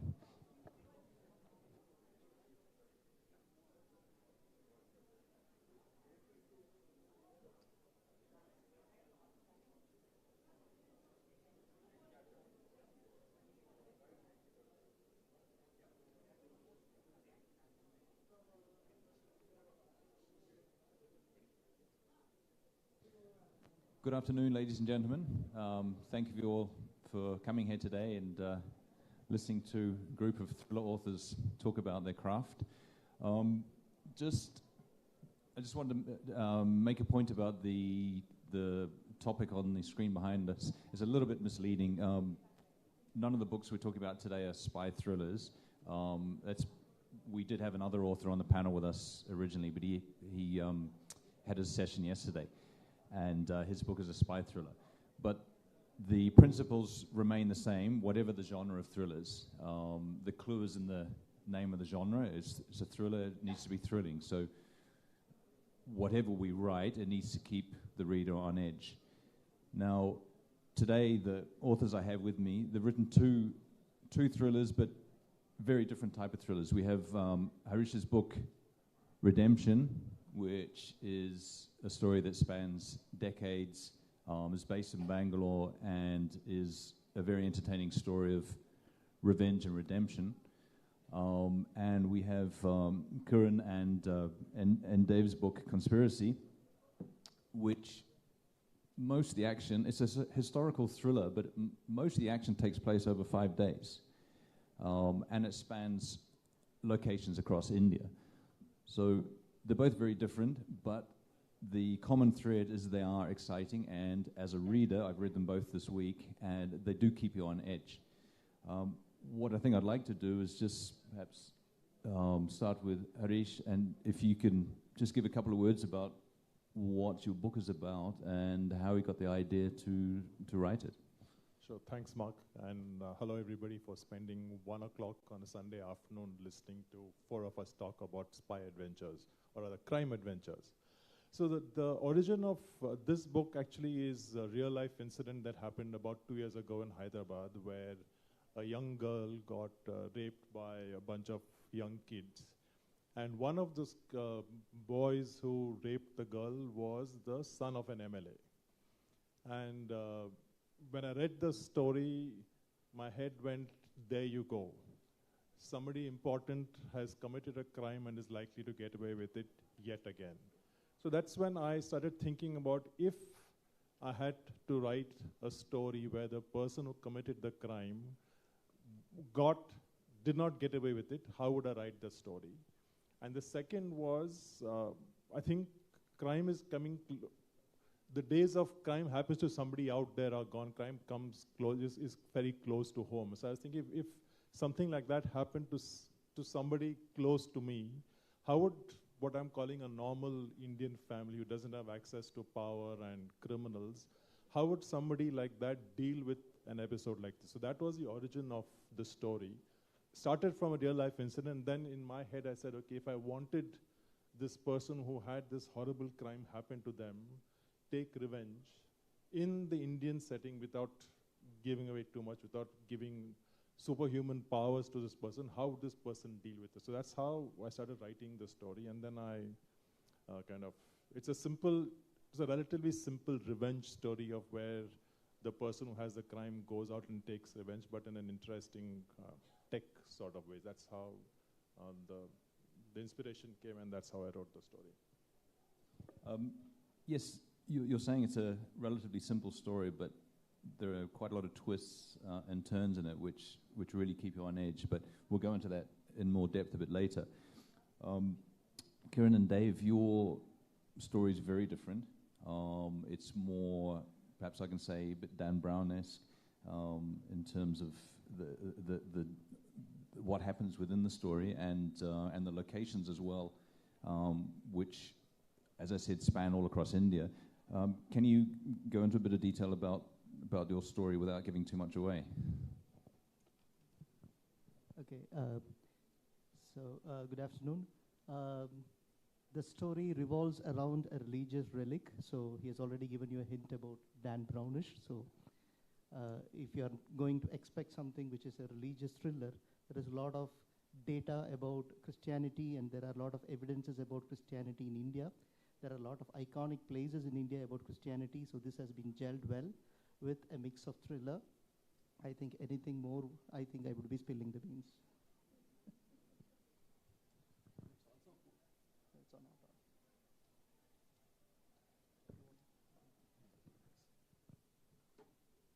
It's also a coincidence that the three or four places which are covered are all major tourist attractions. Like you've got Pondicherry, you've got Goa, you've got Kashmir, Mumbai. So that was just a coincidence. But like Kiran said, we have written a story which covers all these places. And a lot of research has gone to it because people were not aware that there was so much of link between Christianity and India. So that's which we are trying to bring out in this book. So something that interests me as a reader, as well as an author, is that there are two authors who've written the same book. But what I'm very interested in is how you divided up the tasks of actually writing it. Who did the research? How you managed to write the whole book in the same style when there's two of you. Because usually it's very difficult to get two people to agree on anything, particularly writing a whole book. But can you go into more detail on that, please? Okay, so we share a history in a corporate world. He was my manager. So we were working together. I was working in Coimbatore and he was working in Bangalore, and he used to make business visits to Coimbatore. And he stayed in a hotel which is pretty near to my place, so I used to pick him up and drop him. And he was an established author by that time. I was limited to blogs and poetries which nobody read. And then in one fine day, I was talking about angels and demons to Dev, and he was also saying, yeah, it's such a brilliant book. Then I opened up saying that, why don't we try something like that? Then Dev asked, do you have some background done? Yes, I have some background done, so here are those 4 or 5 pages. And then he did not contact me for the next 2 weeks. So I was thinking maybe I should have limited the conversations regarding that rather than to the appraisal that we are going to have the next week. I should have limited it to that. That was my initial feeling. But then, of course, he called me back, and then he said, like, yeah, this is interesting, and there is maybe a budding author in you. Can we do it together? Can we make it big? So there it started the conversations. One more point I want to add is, prior to this, I had written 4 books, and one was, again, a historical fiction. So I had covered this Mathura, Vrindavan, that belt, and it was always my idea that, okay, once I've written something with a Hindu relic, now I should write, something which is connected with Christianity. So I was already had that thoughts, even at the time of writing my previous book, that was as early as 2014, 2015. So when Kiran gave me the, he had written a brief synopsis, it really matched with what I was looking for, because I wanted to write one more historical fiction, and what he had given the synopsis was on very similar lines.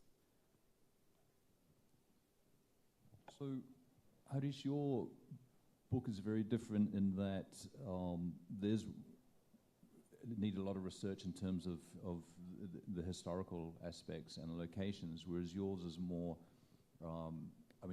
anyone who lives in Bangalore will recognize locations, and your story is predominantly set in the city.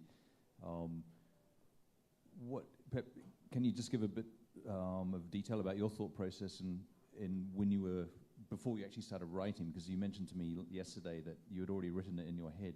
Just what you went through, bearing in mind there was no research process like Dave and Kiran had to go through. Yeah, for sure.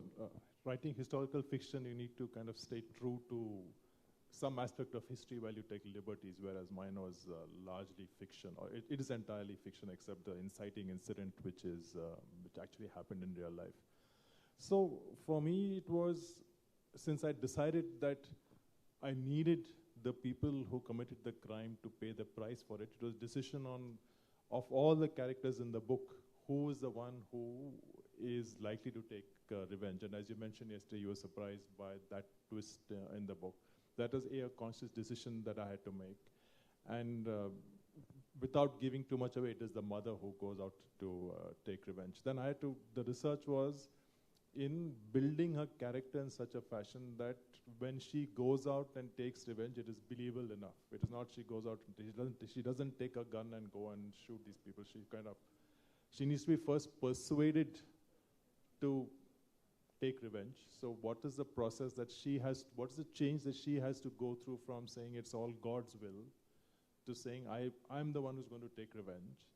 And then what tools do I give her which is credible enough for people to believe that, yes, this Indian housewife who saw her job as only supporting the family, she can actually go out and do something in a credible fashion. So those bits took me a fair bit of time in figuring out in my head. And once I decided that she's going to use her mobile phone, then it was doing a lot of research on what a mobile phone can do. And that's why the book starts in, the crime happens in 2007, which is when the iPhone came. So first smartphone came that time. So those are bits of work I had to do in terms of making sure the timing worked right and the technology of apps were available when she was aware of that. So that's the kind of work that I had to do, which is in understanding first the woman's change in her mindset, and second, the tool that I have placed in her hand, that tool can do, I'd like to believe, can do a fair bit of stuff that she goes out and does with. I'm not entirely sure that everything can be done, but I believe with AI, everything is now possible. That's sort of the work. And of course, she spends a fair bit of time in jail, so understanding what actually happens in jail and how are women prisoners treated, and it's all fairly sort of grim and horrific. So, but I've kept that to a minimum.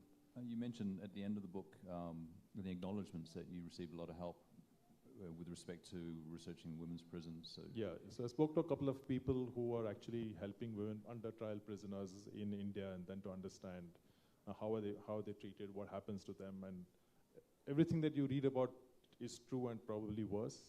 So this, again, somebody who probably we met yesterday for dinner is the person who ends up in a place like that. And how did she deal with it? And how did she come out of that sort of believing that if she doesn't do something, she has let the criminals get away with it. So what exactly was her experience was critical for me to explain, and I think without making it too gory. So a question that's often asked of me is, particularly because my main character in my books is a male, so people often ask me how much is my character, how much of me is in that character. But in your example, your main character is a mother. Is there, how much of you actually went into her, were you living certain revenge fantasies through her actions? For sure. Who doesn't want to take revenge on something bad happened to you, right? I think you were saying that you were driving in Bangalore and your car kissed a bike and the guy chased you for like kilometers. And you kind of had to, all of us have these things, something bad happens to you and you would like to kind of get back, but then you kind of be the mature person. So this book was a chance for me to sort of play out my revenge fantasies on people who do this. But more importantly, it was, as I said, it was, my mother is a God-fearing person, and anything bad happens, this is God's will. That's her whole approach. And so I took from people I've seen in life who are all kind of saying, if this is what God intended for us, then there must be a greater picture. So I gave this person that character from people I have seen, met, and some of us are also like that. Sometimes we say, maybe this is what it was always meant to be. And then how did she transform to say, okay, it was meant to be, but now I need to make things happen. So, of course, there is a bit of all of us. I'm sure there's a bit of me as well in this story. But then when she goes out to take revenge, there's no part of me in that. So, in your book, is there any part of you and any of the characters that you wrote, or any particular, your books actually have, it's pretty much a multi-star. I mean, there's a lot of different characters in there. Are there any of those that you identify with that you put a lot of your own experiences into? There are, of course, some characters. So as long as my wife doesn't read it, I can say some characters also has traits of my wife. And then there is a lot of characters that you observe on a day-to-day basis. Some character traits would definitely make it into the characters you create. Some are truly fictional to start with, but then as and when you proceed with the character, there would be some character trait of somebody that you see on a daily basis, somebody you interact, it naturally comes in. So in my case, when I was in school, I used to do a lot of, I studied P.J. Woodhouse, Chase, then even Sidney Sheldon. So Sidney Sheldon books had a big impact on me. What I noticed is in most of his books, the main protagonist is always a lady. You know, it's a young woman very sharp, very bright, intelligent, good looking, and invariably in a lot of those books, it starts off where she gets into a problem and then how she comes out of it. You know, whether you take Rage of Angels, Other Side of Midnight, or Master of the Game. If you take most of the books of Sidney Sheldon, the main protagonist is always a female. So this is something which had really impacted me. And even those days, I used to think that, okay, we have got so many books on where the main person is a man, or even especially thrillers and action. You know, you have James Bond and others, where everywhere Superman, James Bond, you take anything, it's always a male. So why don't I write a book which is centered around a woman? So even in my previous fiction book, that is Curse of Surya, there are two main protagonists, both of them are women only. So when we decided to write this, I had the same thing that again, the main protagonist should be a female. And one of the things which I asked Kiran, when we decided to write the book, I said, are you okay if we have the main story centered around a lady? Are you okay with it? The moment he said okay, I said, okay, we'll go ahead with it. Actually, it's a good point you made, because both of the books, apart from the crime and the revenge part, they're both stories of growth, because the main characters in both of them really transform from the beginning and evolve by the end of the book into a much stronger and resourceful character, which is quite interesting, that two very different stories and you have a similar thread running through them.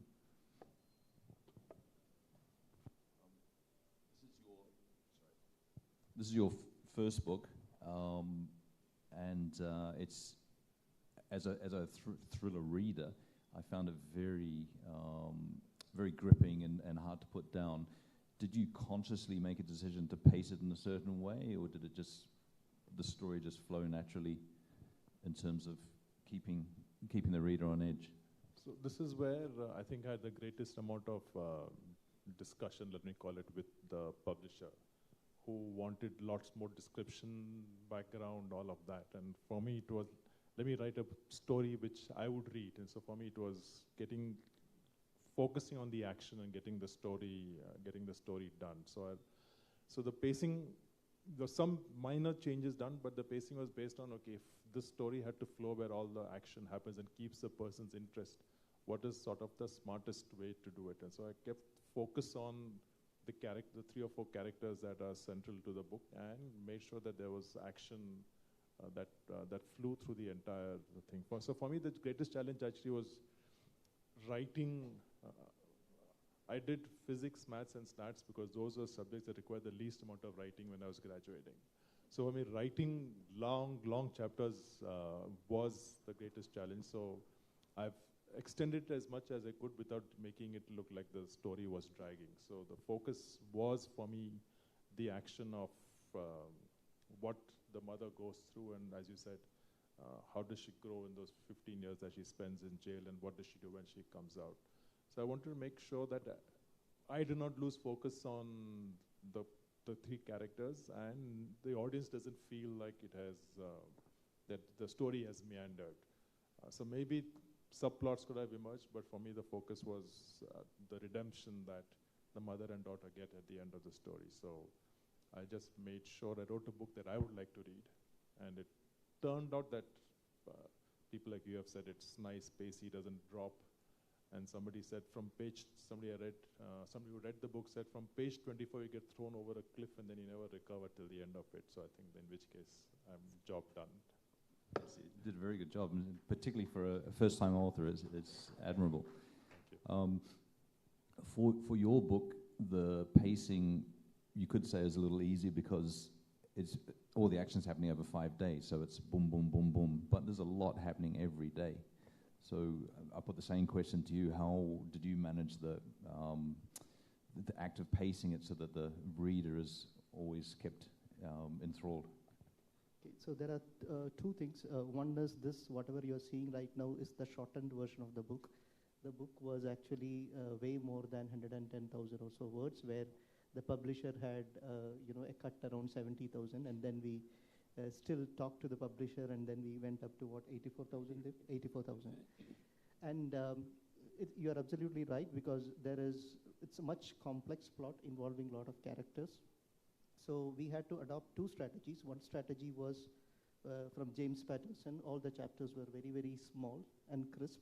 So we also ensured that there are 140 odd chapters there, everything is small. So that was one way. Second part was we didn't adopt a linear way of saying, only from one character's angle. We did not carry the entire chapters. There were multiple threads, I think 2 or 3 major threads which were happening, and we intertwined the chapters purposefully so that we want to pull the person out and keep the person guessing what happened to the previous character before he's getting reintroduced again. And how much of that did you plan in advance, and how much just evolved as you were writing? In the sense? In terms of the 3 different threads, or several different threads, and the different characters, how much of it evolved as you were writing, and how much of it did you plan before you actually sat down? So something very interesting I'll tell you. The first time when Kiran, he wrote a one-page synopsis and sent it to me. Then I said, okay, let's build on it. Can you make it about 5-6 pages, make the story? And he sent me a more detailed synopsis, and for almost like an outline of the story. And as we went on discussing, you won't believe, but probably 95% of it changed. So a lot of evolution happened. On every time we used to write a chapter, we used to be making certain changes. Of course, I do not want to give away some of the suspense, but some of the characters have undergone a sea change throughout the book. And like Kiran said, we made 2 conscious efforts. One is we wanted to ensure that every chapter ends on a very exciting, mysterious note, so that the reader feels like going to the next chapter, which was also mentioned incidentally yesterday by Ashwin and in Ashwin's session. My first fiction book, the entire story was 48 hours. In just 2 days, everything happens from evening to evening. So here I was aiming at that, but then that would have been too much to press. So finally we did it about 5 days. So I think it's very important that if you're writing a crime thriller fiction, to the start to finish should be very fast. Anything beyond that, then it becomes like a non-fiction. It becomes like a history book if I'm going to stretch beyond a week. Yes, great. Sorry, you were going to add something? Just adding on to it, how much ever you plan, I see that the story takes you after you start writing. Because what method we adopted was we discussed 3-4 chapters together, and the next couple of weeks I would pen it down, and then I will send it to Dev, and then we discuss about it. And sometimes Dev is surprised. This is not what we discussed. You have added something more, or you have completely given something new. So it just happens as when you write. So I think planning only goes that much. The characters will take you through. I think in the process of writing, the characters may change its colors. Yeah, what I find very interesting as a fellow author is there's 4 of us up here, and we all have... The storytelling by Harish Vasudevan has shown us the power of redemption and the human capacity for growth with the credibility of common sense and technology. This collaborative effort of awe-inspiring conspiracy by Dev Prasad and Kiran Abraham showcased their expertise in crafting a gripping thriller that had us biting our nails in anticipation. Your combined unique talents and crisp anecdotes have enriched our understanding of human experience as we look behind our shoulders at every dark shadow. Thank you for exciting us with your writing. We definitely look forward to your future sensational masterpieces. Thank you.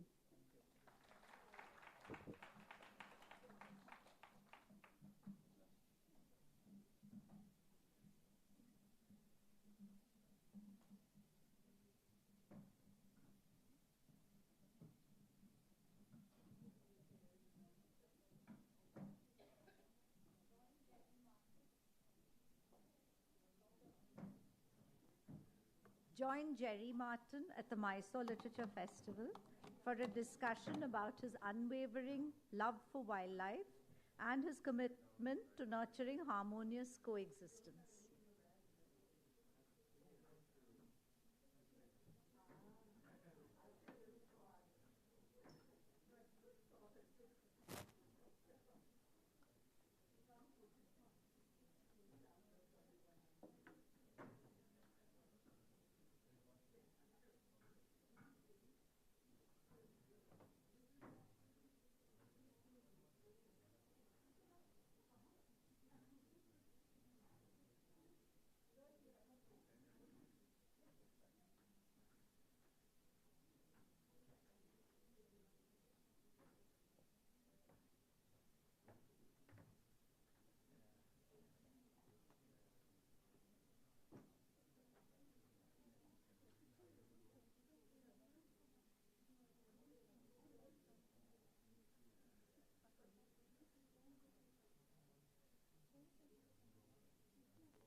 Join Jerry Martin at the Mysuru Literature Festival for a discussion about his unwavering love for wildlife and his commitment to nurturing harmonious coexistence.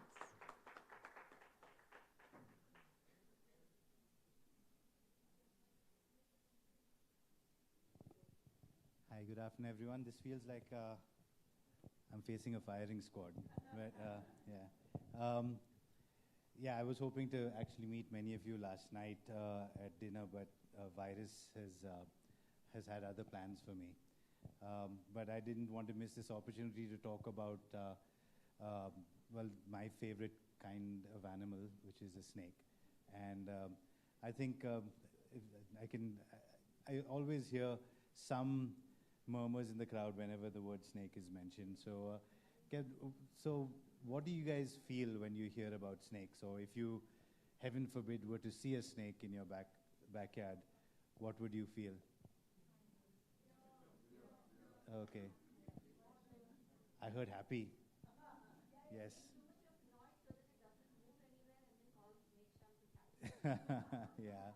Yeah. So, yeah, I remember actually meeting a very young, still as colorful snake sham for the first time 26 or 27 years ago. And I do have to say that, you know, with all the rescuers around the country now, snake sham does stand out as someone who started when it didn't mean anything and when it was very difficult. So I will always hold him in high regard for how much he did back in the day when, you know, it was very difficult. I mean, even to fill fuel in his auto. I remember that auto with the 1,700 stickers of all kinds of things, including aspirational Indian rupee to dollar conversions. So, but I'm here to talk about living with snakes and tolerance. And I think that's something that in today's day and age, even with the best of intentions, we've sort of thrown tolerance out the window.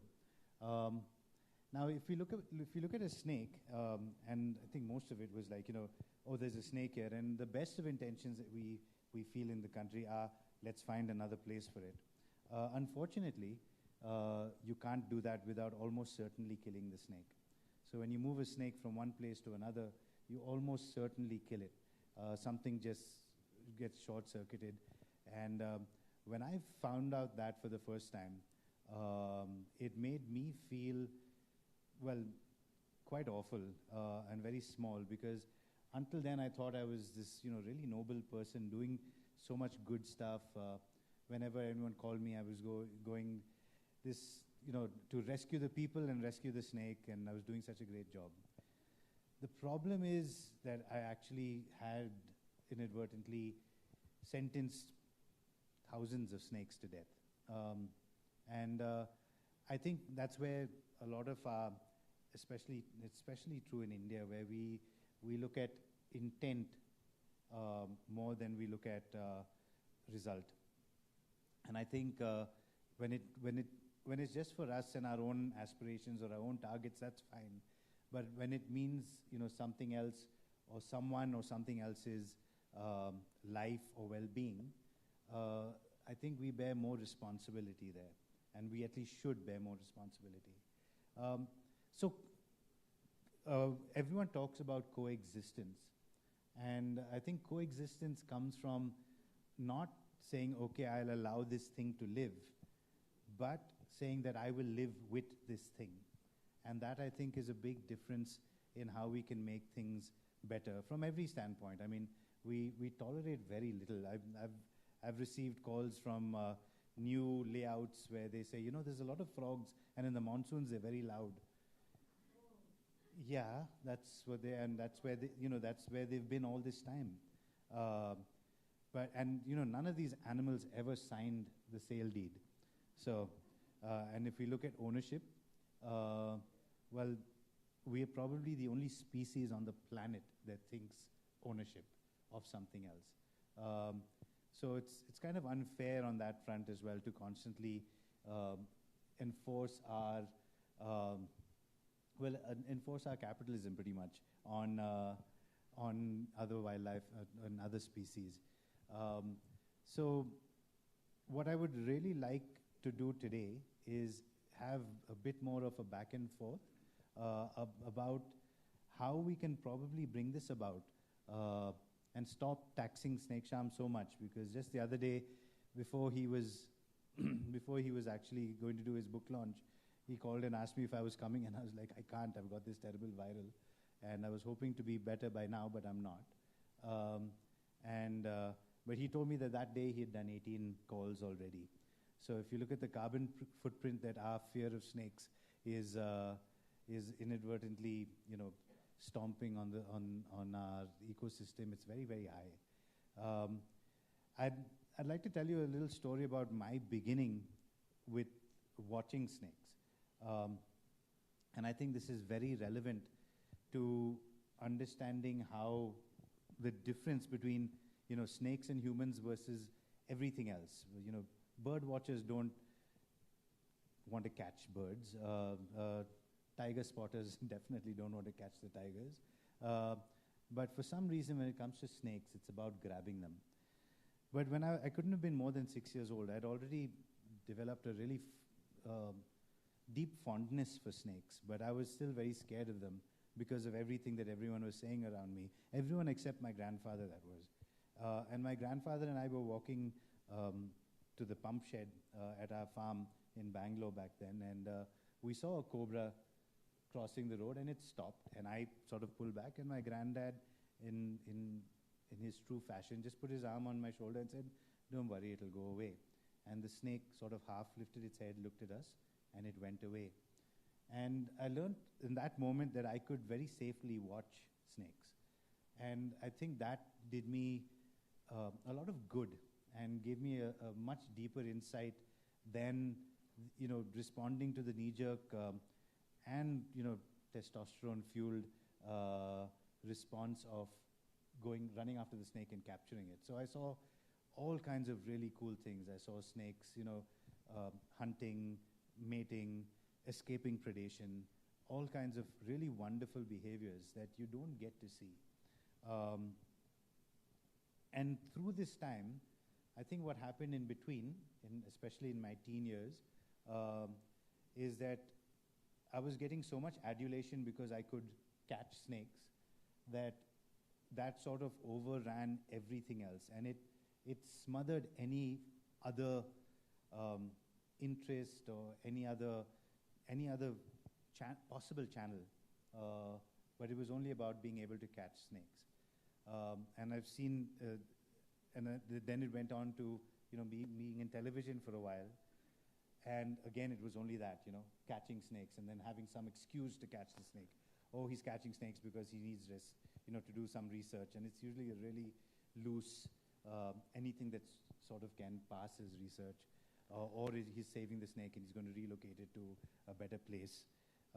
But those were more excuses to capture snakes and to And if you look at, when I look back at those things, it's hard to now because I didn't keep any of them. It's sort of the kind of stuff that you don't want to remember. But my time in television was almost certainly the worst time of my life.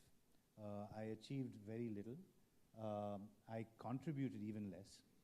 And the only thing that I was doing was,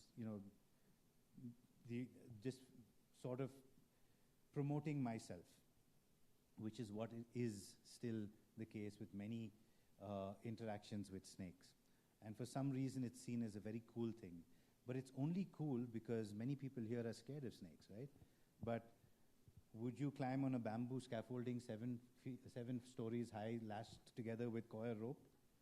No, but that construction worker, he's functionally and statistically doing a much more dangerous thing than catching most snakes. Would you get into a car with someone who regularly crashes up? No, but for some reason, a guy who catches snakes has, wears the number of times he's been bitten as a badge of honor.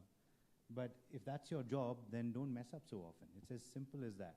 It's a lot more dangerous, especially with this new expressway, to drive to Bangalore and back than to handle a snake, statistically and functionally. But we will do that in a heartbeat without thinking twice at all. So it's the only reason capturing or handling snakes is cool is because most people don't do it, right? But as a child, in the village next door to our farm, I have seen an elderly woman, an elderly, very loud woman, sweep a cobra out of her house and then get back to threshing her grain, It was just as simple as that. There's a cobra, and then back to this.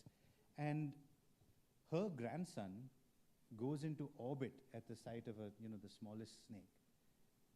And I really feel that it's media we self-serving snake men and snake women. Unfortunately, there aren't as many snake women as there should be because I think that they would actually do a much better job. And by and large, they do. It's quite, my mentor, Rom, and I have this saying, I guess we'll call it a saying because we give ourselves more credit than is due, that there are 3 liquids that don't mix well together. And that's venom, alcohol, and testosterone. And by and large, I feel that women are much better handlers of snakes because of a greater sense of empathy.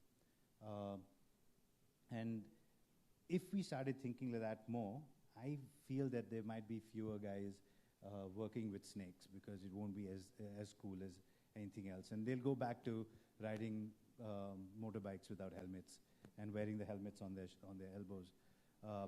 But truth be told, the only reason we can handle a snake is because that snake doesn't want to bite us. If we were that snake's food, there is not a human on this planet who'd be able to get out of the way in time. The snake does not want to spend its very valuable venom on someone who he can't or she can't eat. So venom is fundamentally used to subdue prey. And the reason we have 1.4 billion people in this country is because snakes don't want to bite us. The snake's world doesn't revolve around us. We are a very new addition, especially in the urban setting. We're a very new addition to snake biology and ecology. And whichever snake, whether be it a Russell's viper or a grass snake or a large rock python, all of them have spent millions of years evolving to best adapt to whichever situation and ecosystem they're in. Some snakes do really well around us. And they're like the crows and the pigeons of the snake world. The spectacled cobra, unfortunately, is one of them. And it just loves us, not because of our personalities, but because of our filth. And we have so much dirt, and that dirt attracts so many rats. The way we live, the kind of sanitation we have, that is really a great place for the spectacled cobra. The spectacled cobra also being one of the most famous and photographed snakes on the planet enables snake rescuers or snake catchers. But since we're in a literary forum, I think what we can talk about is having some dedication and commitment to honest vocabulary. So when we say rescue, it should mean that we've saved something. When we say danger, it should actually mean something. Or we need to be clear that, this is just a perception of danger. So I think if we called it snake removal or snake capture or any of those things, we'd actually be more honest about it. It isn't rescue, because we're most likely killing the snake. And I think the final point that I'd really like to make is we talk about, wildlife and us being separate. So we say, oh, this snake was caught in so-and-so industry, or Hebbal industrial area, and we've released it back into its natural habitat. The truth is, if that snake was found in a toilet, that was its natural habitat. That's what it lives in. And just because, wildlands are not, they should not be sacrosanct and separate from us. We should really be part of it. That's what coexistence is. And that's how many a tribe folk live for as long as they were allowed to before they were removed from forest areas in our country. But that's how they lived, and that's what coexistence really is. And in that, in being able to say, oh, there's a cobra, and I know it doesn't want to do anything to me, so my responsibility then and my, what I should be doing is just focusing on not stepping on it or not picking it up by mistake, or, if I'm heading out at night, I can use a torch or just be a little careful. They're a lot safer to have around than most people. So I would like to rescue a lot of people, actually, and put them back in their natural habitat. But maybe not all that many people, but there are some. I can probably name them. But I think if we can talk about, just let's start discussing, Mysore and snakes. There's a lot of snakes. And Snake Sham's petrol bill will be a testament to that. So how do we stop doing this? How do we actually enable true conservation and true rescue? And I'm not saying that there is no dangerous situation with a snake around. If there's a Russell's viper in a school and there are kids, running all over the place, that is a potentially dangerous situation. The snake can actually be removed from the situation without actually removing it from the location. And sometimes, yes, we do need to move a snake. But that should not be touted as a great conservation effort, because it isn't. That's the worst of the evils, or the least of the evils that we had a choice of. But by and large, there is no reason to move a rat snake or a checkered keelback or a striped keelback or a vine snake. Just to be clear here, vine snakes do not peck your eyes out, and they do not drill holes in your head. That long, slender snout that they have is actually so fragile that if it tried to peck your eyes out, it would break. The actual reason it has that snout is actually so much more spectacular than it's going to peck my eyes out. It's actually there because it gives that snake, one of the only species of snakes in the world, to have binocular vision, because otherwise the eyes are on two sides of the head and the brain needs to process two separate images. But this is a snake that lives in trees in a very three-dimensional space and habitat. So binocular vision helps it judge distances, helps it aim better, and while it's doing that, it also makes it look more like a vine. So it's, that evolution is, at least to me, much more spectacular and wondrous than it's going to peck your eyes out. So I think also as storytellers, we could maybe push ourselves, if we're going to come up with myths about snakes, come up with something slightly more imaginative than that. So yes, let's, are there any questions, thoughts, tomatoes? Yes.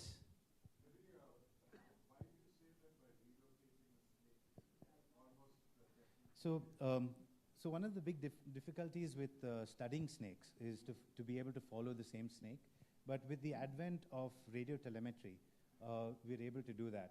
And studies done in Australia, Africa, America, and India, we've seen that whichever species have actually been studied, when they are relocated or translocated to another place, something just short circuits and they move into a very frenzied, poor choiced existence, and they plummet very fast. One Russell's viper that we had to move during our telemetry study, we saw that it just was exposed all the time. For months it was just fortunate to not get killed, or maybe it didn't get killed because we were tracking it. But it eventually just withered, literally withered away, and it was still alive, but could not move. It had gone down to almost paper thin. And that's the kind of death, painful, slow death that it experiences. King cobras that were translocated in Agumbe, they went into a ridiculous frenzy. And the only thing we could actually, the only reason we felt that they would go into that frenzy is they were looking for something familiar, and they couldn't find it.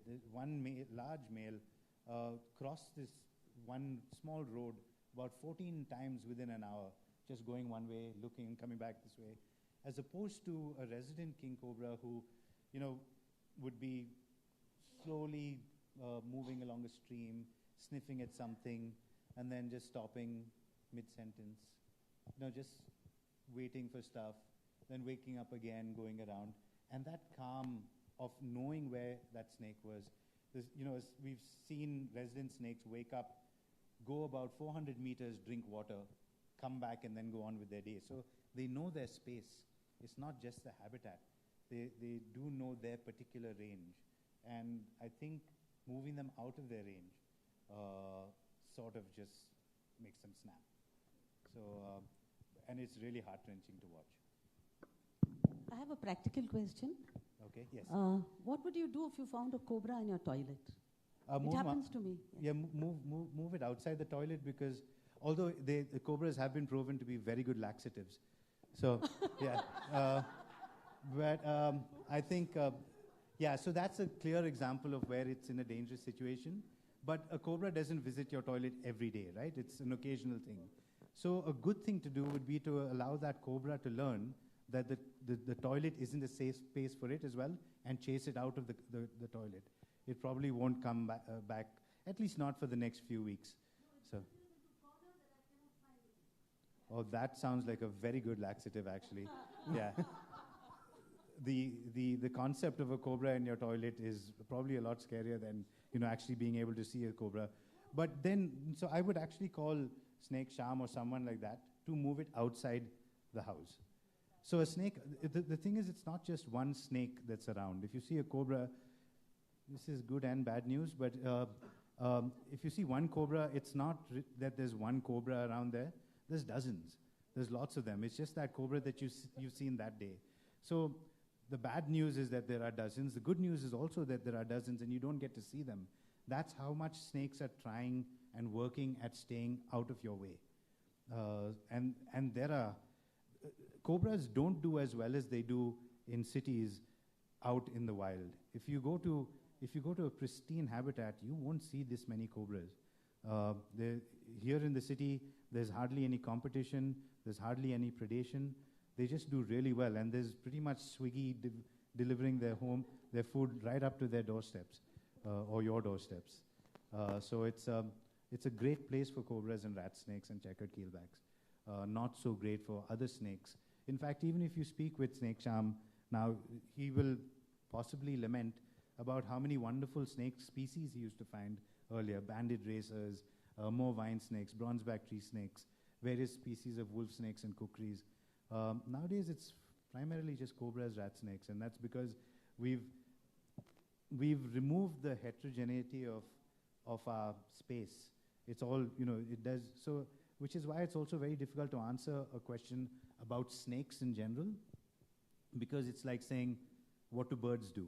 Or, what do mammals do? And they are so diverse, and each species has developed and evolved into such a, aside from cobras, who are a lot more, adaptable, and they'll eat anything and live anywhere. So they're not even the coolest of the snakes. They're like your standard average snake. So, but there's so many other much cooler snakes as well. Jerry, I want to share an experience. Yes. It's very nice. We live in a farm, and I can say I live with snakes. Mostly we find snakes, and earlier in the village side, people had this thing, if you see a snake, kill it. So I had to educate the entire village people saying that you cannot kill a snake, allow it to live there. Just tell the snake to move away, it knows.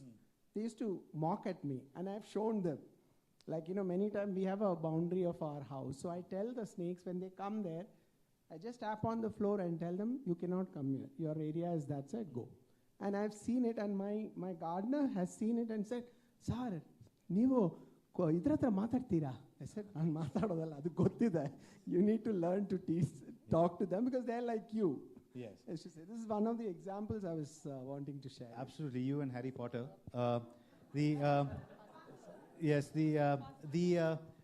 Tapping the floor in front of it is a very useful thing to do, and I think speaking to the snake helps us more than it helps the snake because it can't hear us.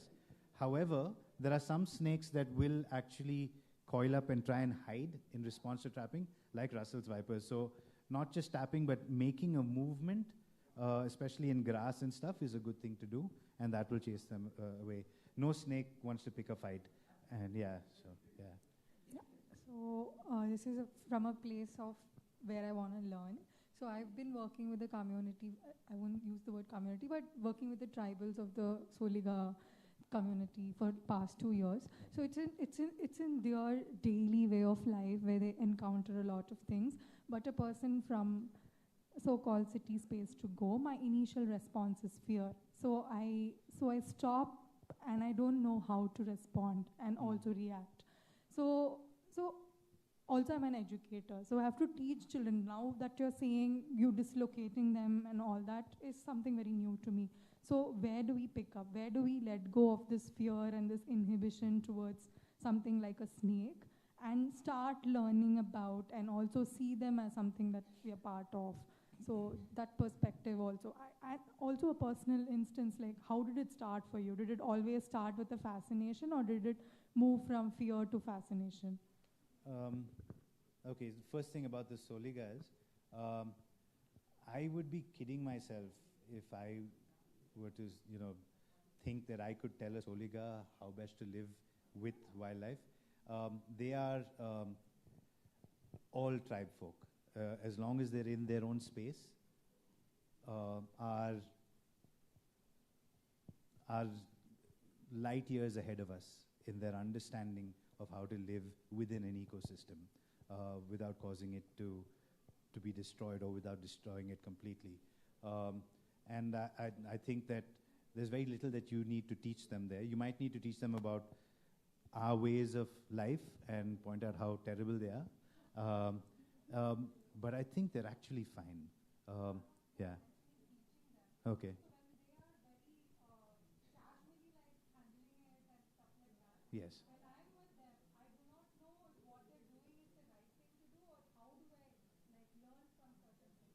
Okay, so that's if they're handling an animal, that is a difficult one, and that's not something that I can answer for you also, but what I can tell you is that so there are interactions between systems within larger systems. The interactions between individuals sometimes at least we might find that many tribe folk lack sensitivity to the welfare of an animal. But again, it's so much deeper than just what we see. So I wouldn't question it upfront. And it's definitely not something that we can broad brush. So it's not something that I can give you, this is my opinion, because each one of those is different. With individuals and a system, if you think about it, the Soligas have lived in BR Hills for how long? They still have tigers, right? We, in Mysore, we shot out the last tiger, I don't know when. Must have been around the 1960s or so, 1970s maybe even. But we now go to the Soligas and we say, listen, the state owns your forests, so we'll tell you how to live, which I think is not particularly, well, for one, on various levels, I think it's not the best ethical approach. I also feel it's a very dysfunctional approach, because they've really done what's best all this time for BRT. As for my beginning, I don't know. My mum and my preschool teacher tell me that on a trip to Sundarban, which is a snake park in Ahmedabad, I must have been 3, and apparently I climbed into the python enclosure. But I also went with our maid to her village and came back with ticks and stuff also. It wasn't particularly well guided or anything. I was never very good in school. I was always better out in the wild. So. Can we have the rest of the questions and the authors? Okay. Sir, there's a child here with a question. Yeah. Right there. You can shout it out to me. I know you can shout. Sir? Oh, this child, okay. Can we do both children? Okay, yes. Sorry.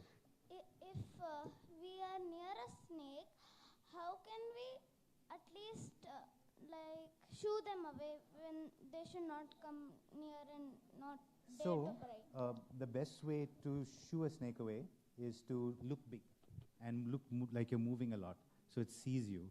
If you stand still, the snake might not register you as the dainty little thing that you are, right?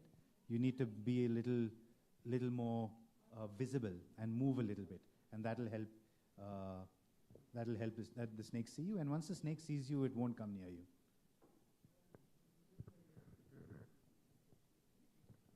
If a snake bites, if the first bite will be poisonous, then the second bite will be also poisonous?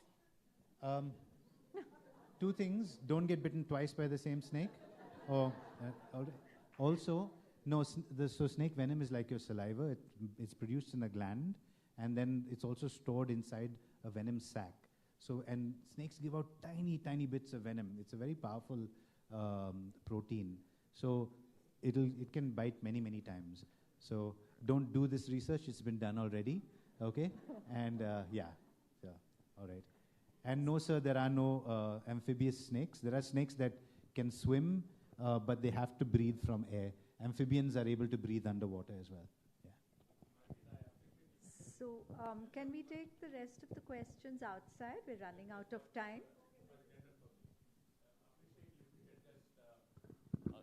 Give information on how people can recognize whether it's a venomous bite or a non-venomous bite. Okay, so everything that you see on Google about the fang marks and the shape and pattern of the bite, don't listen to it. Okay, it's terrible. The only way to actually know whether a bite is venomous or not is by symptoms, or if you know that what snake species has bitten you.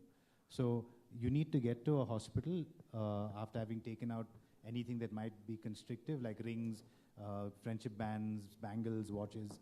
Just get to a hospital as safely as possible and relate to the doctor without the added details of which movie you were going to see or who you were with. Just what time you were bitten, where you were bitten, and the doctor will take it on. By and large, do not go to fancy hospitals to be treated, because they do not get snake bite victims there. Go to missionary hospitals. JSS here is fantastic, so definitely go there. Don't get bitten. Yeah. Okay. Thank you, everyone. All right, thanks.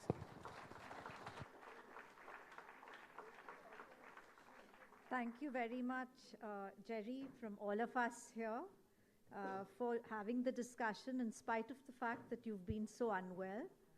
And thank you again for the interesting, informative, and sensitive discussion.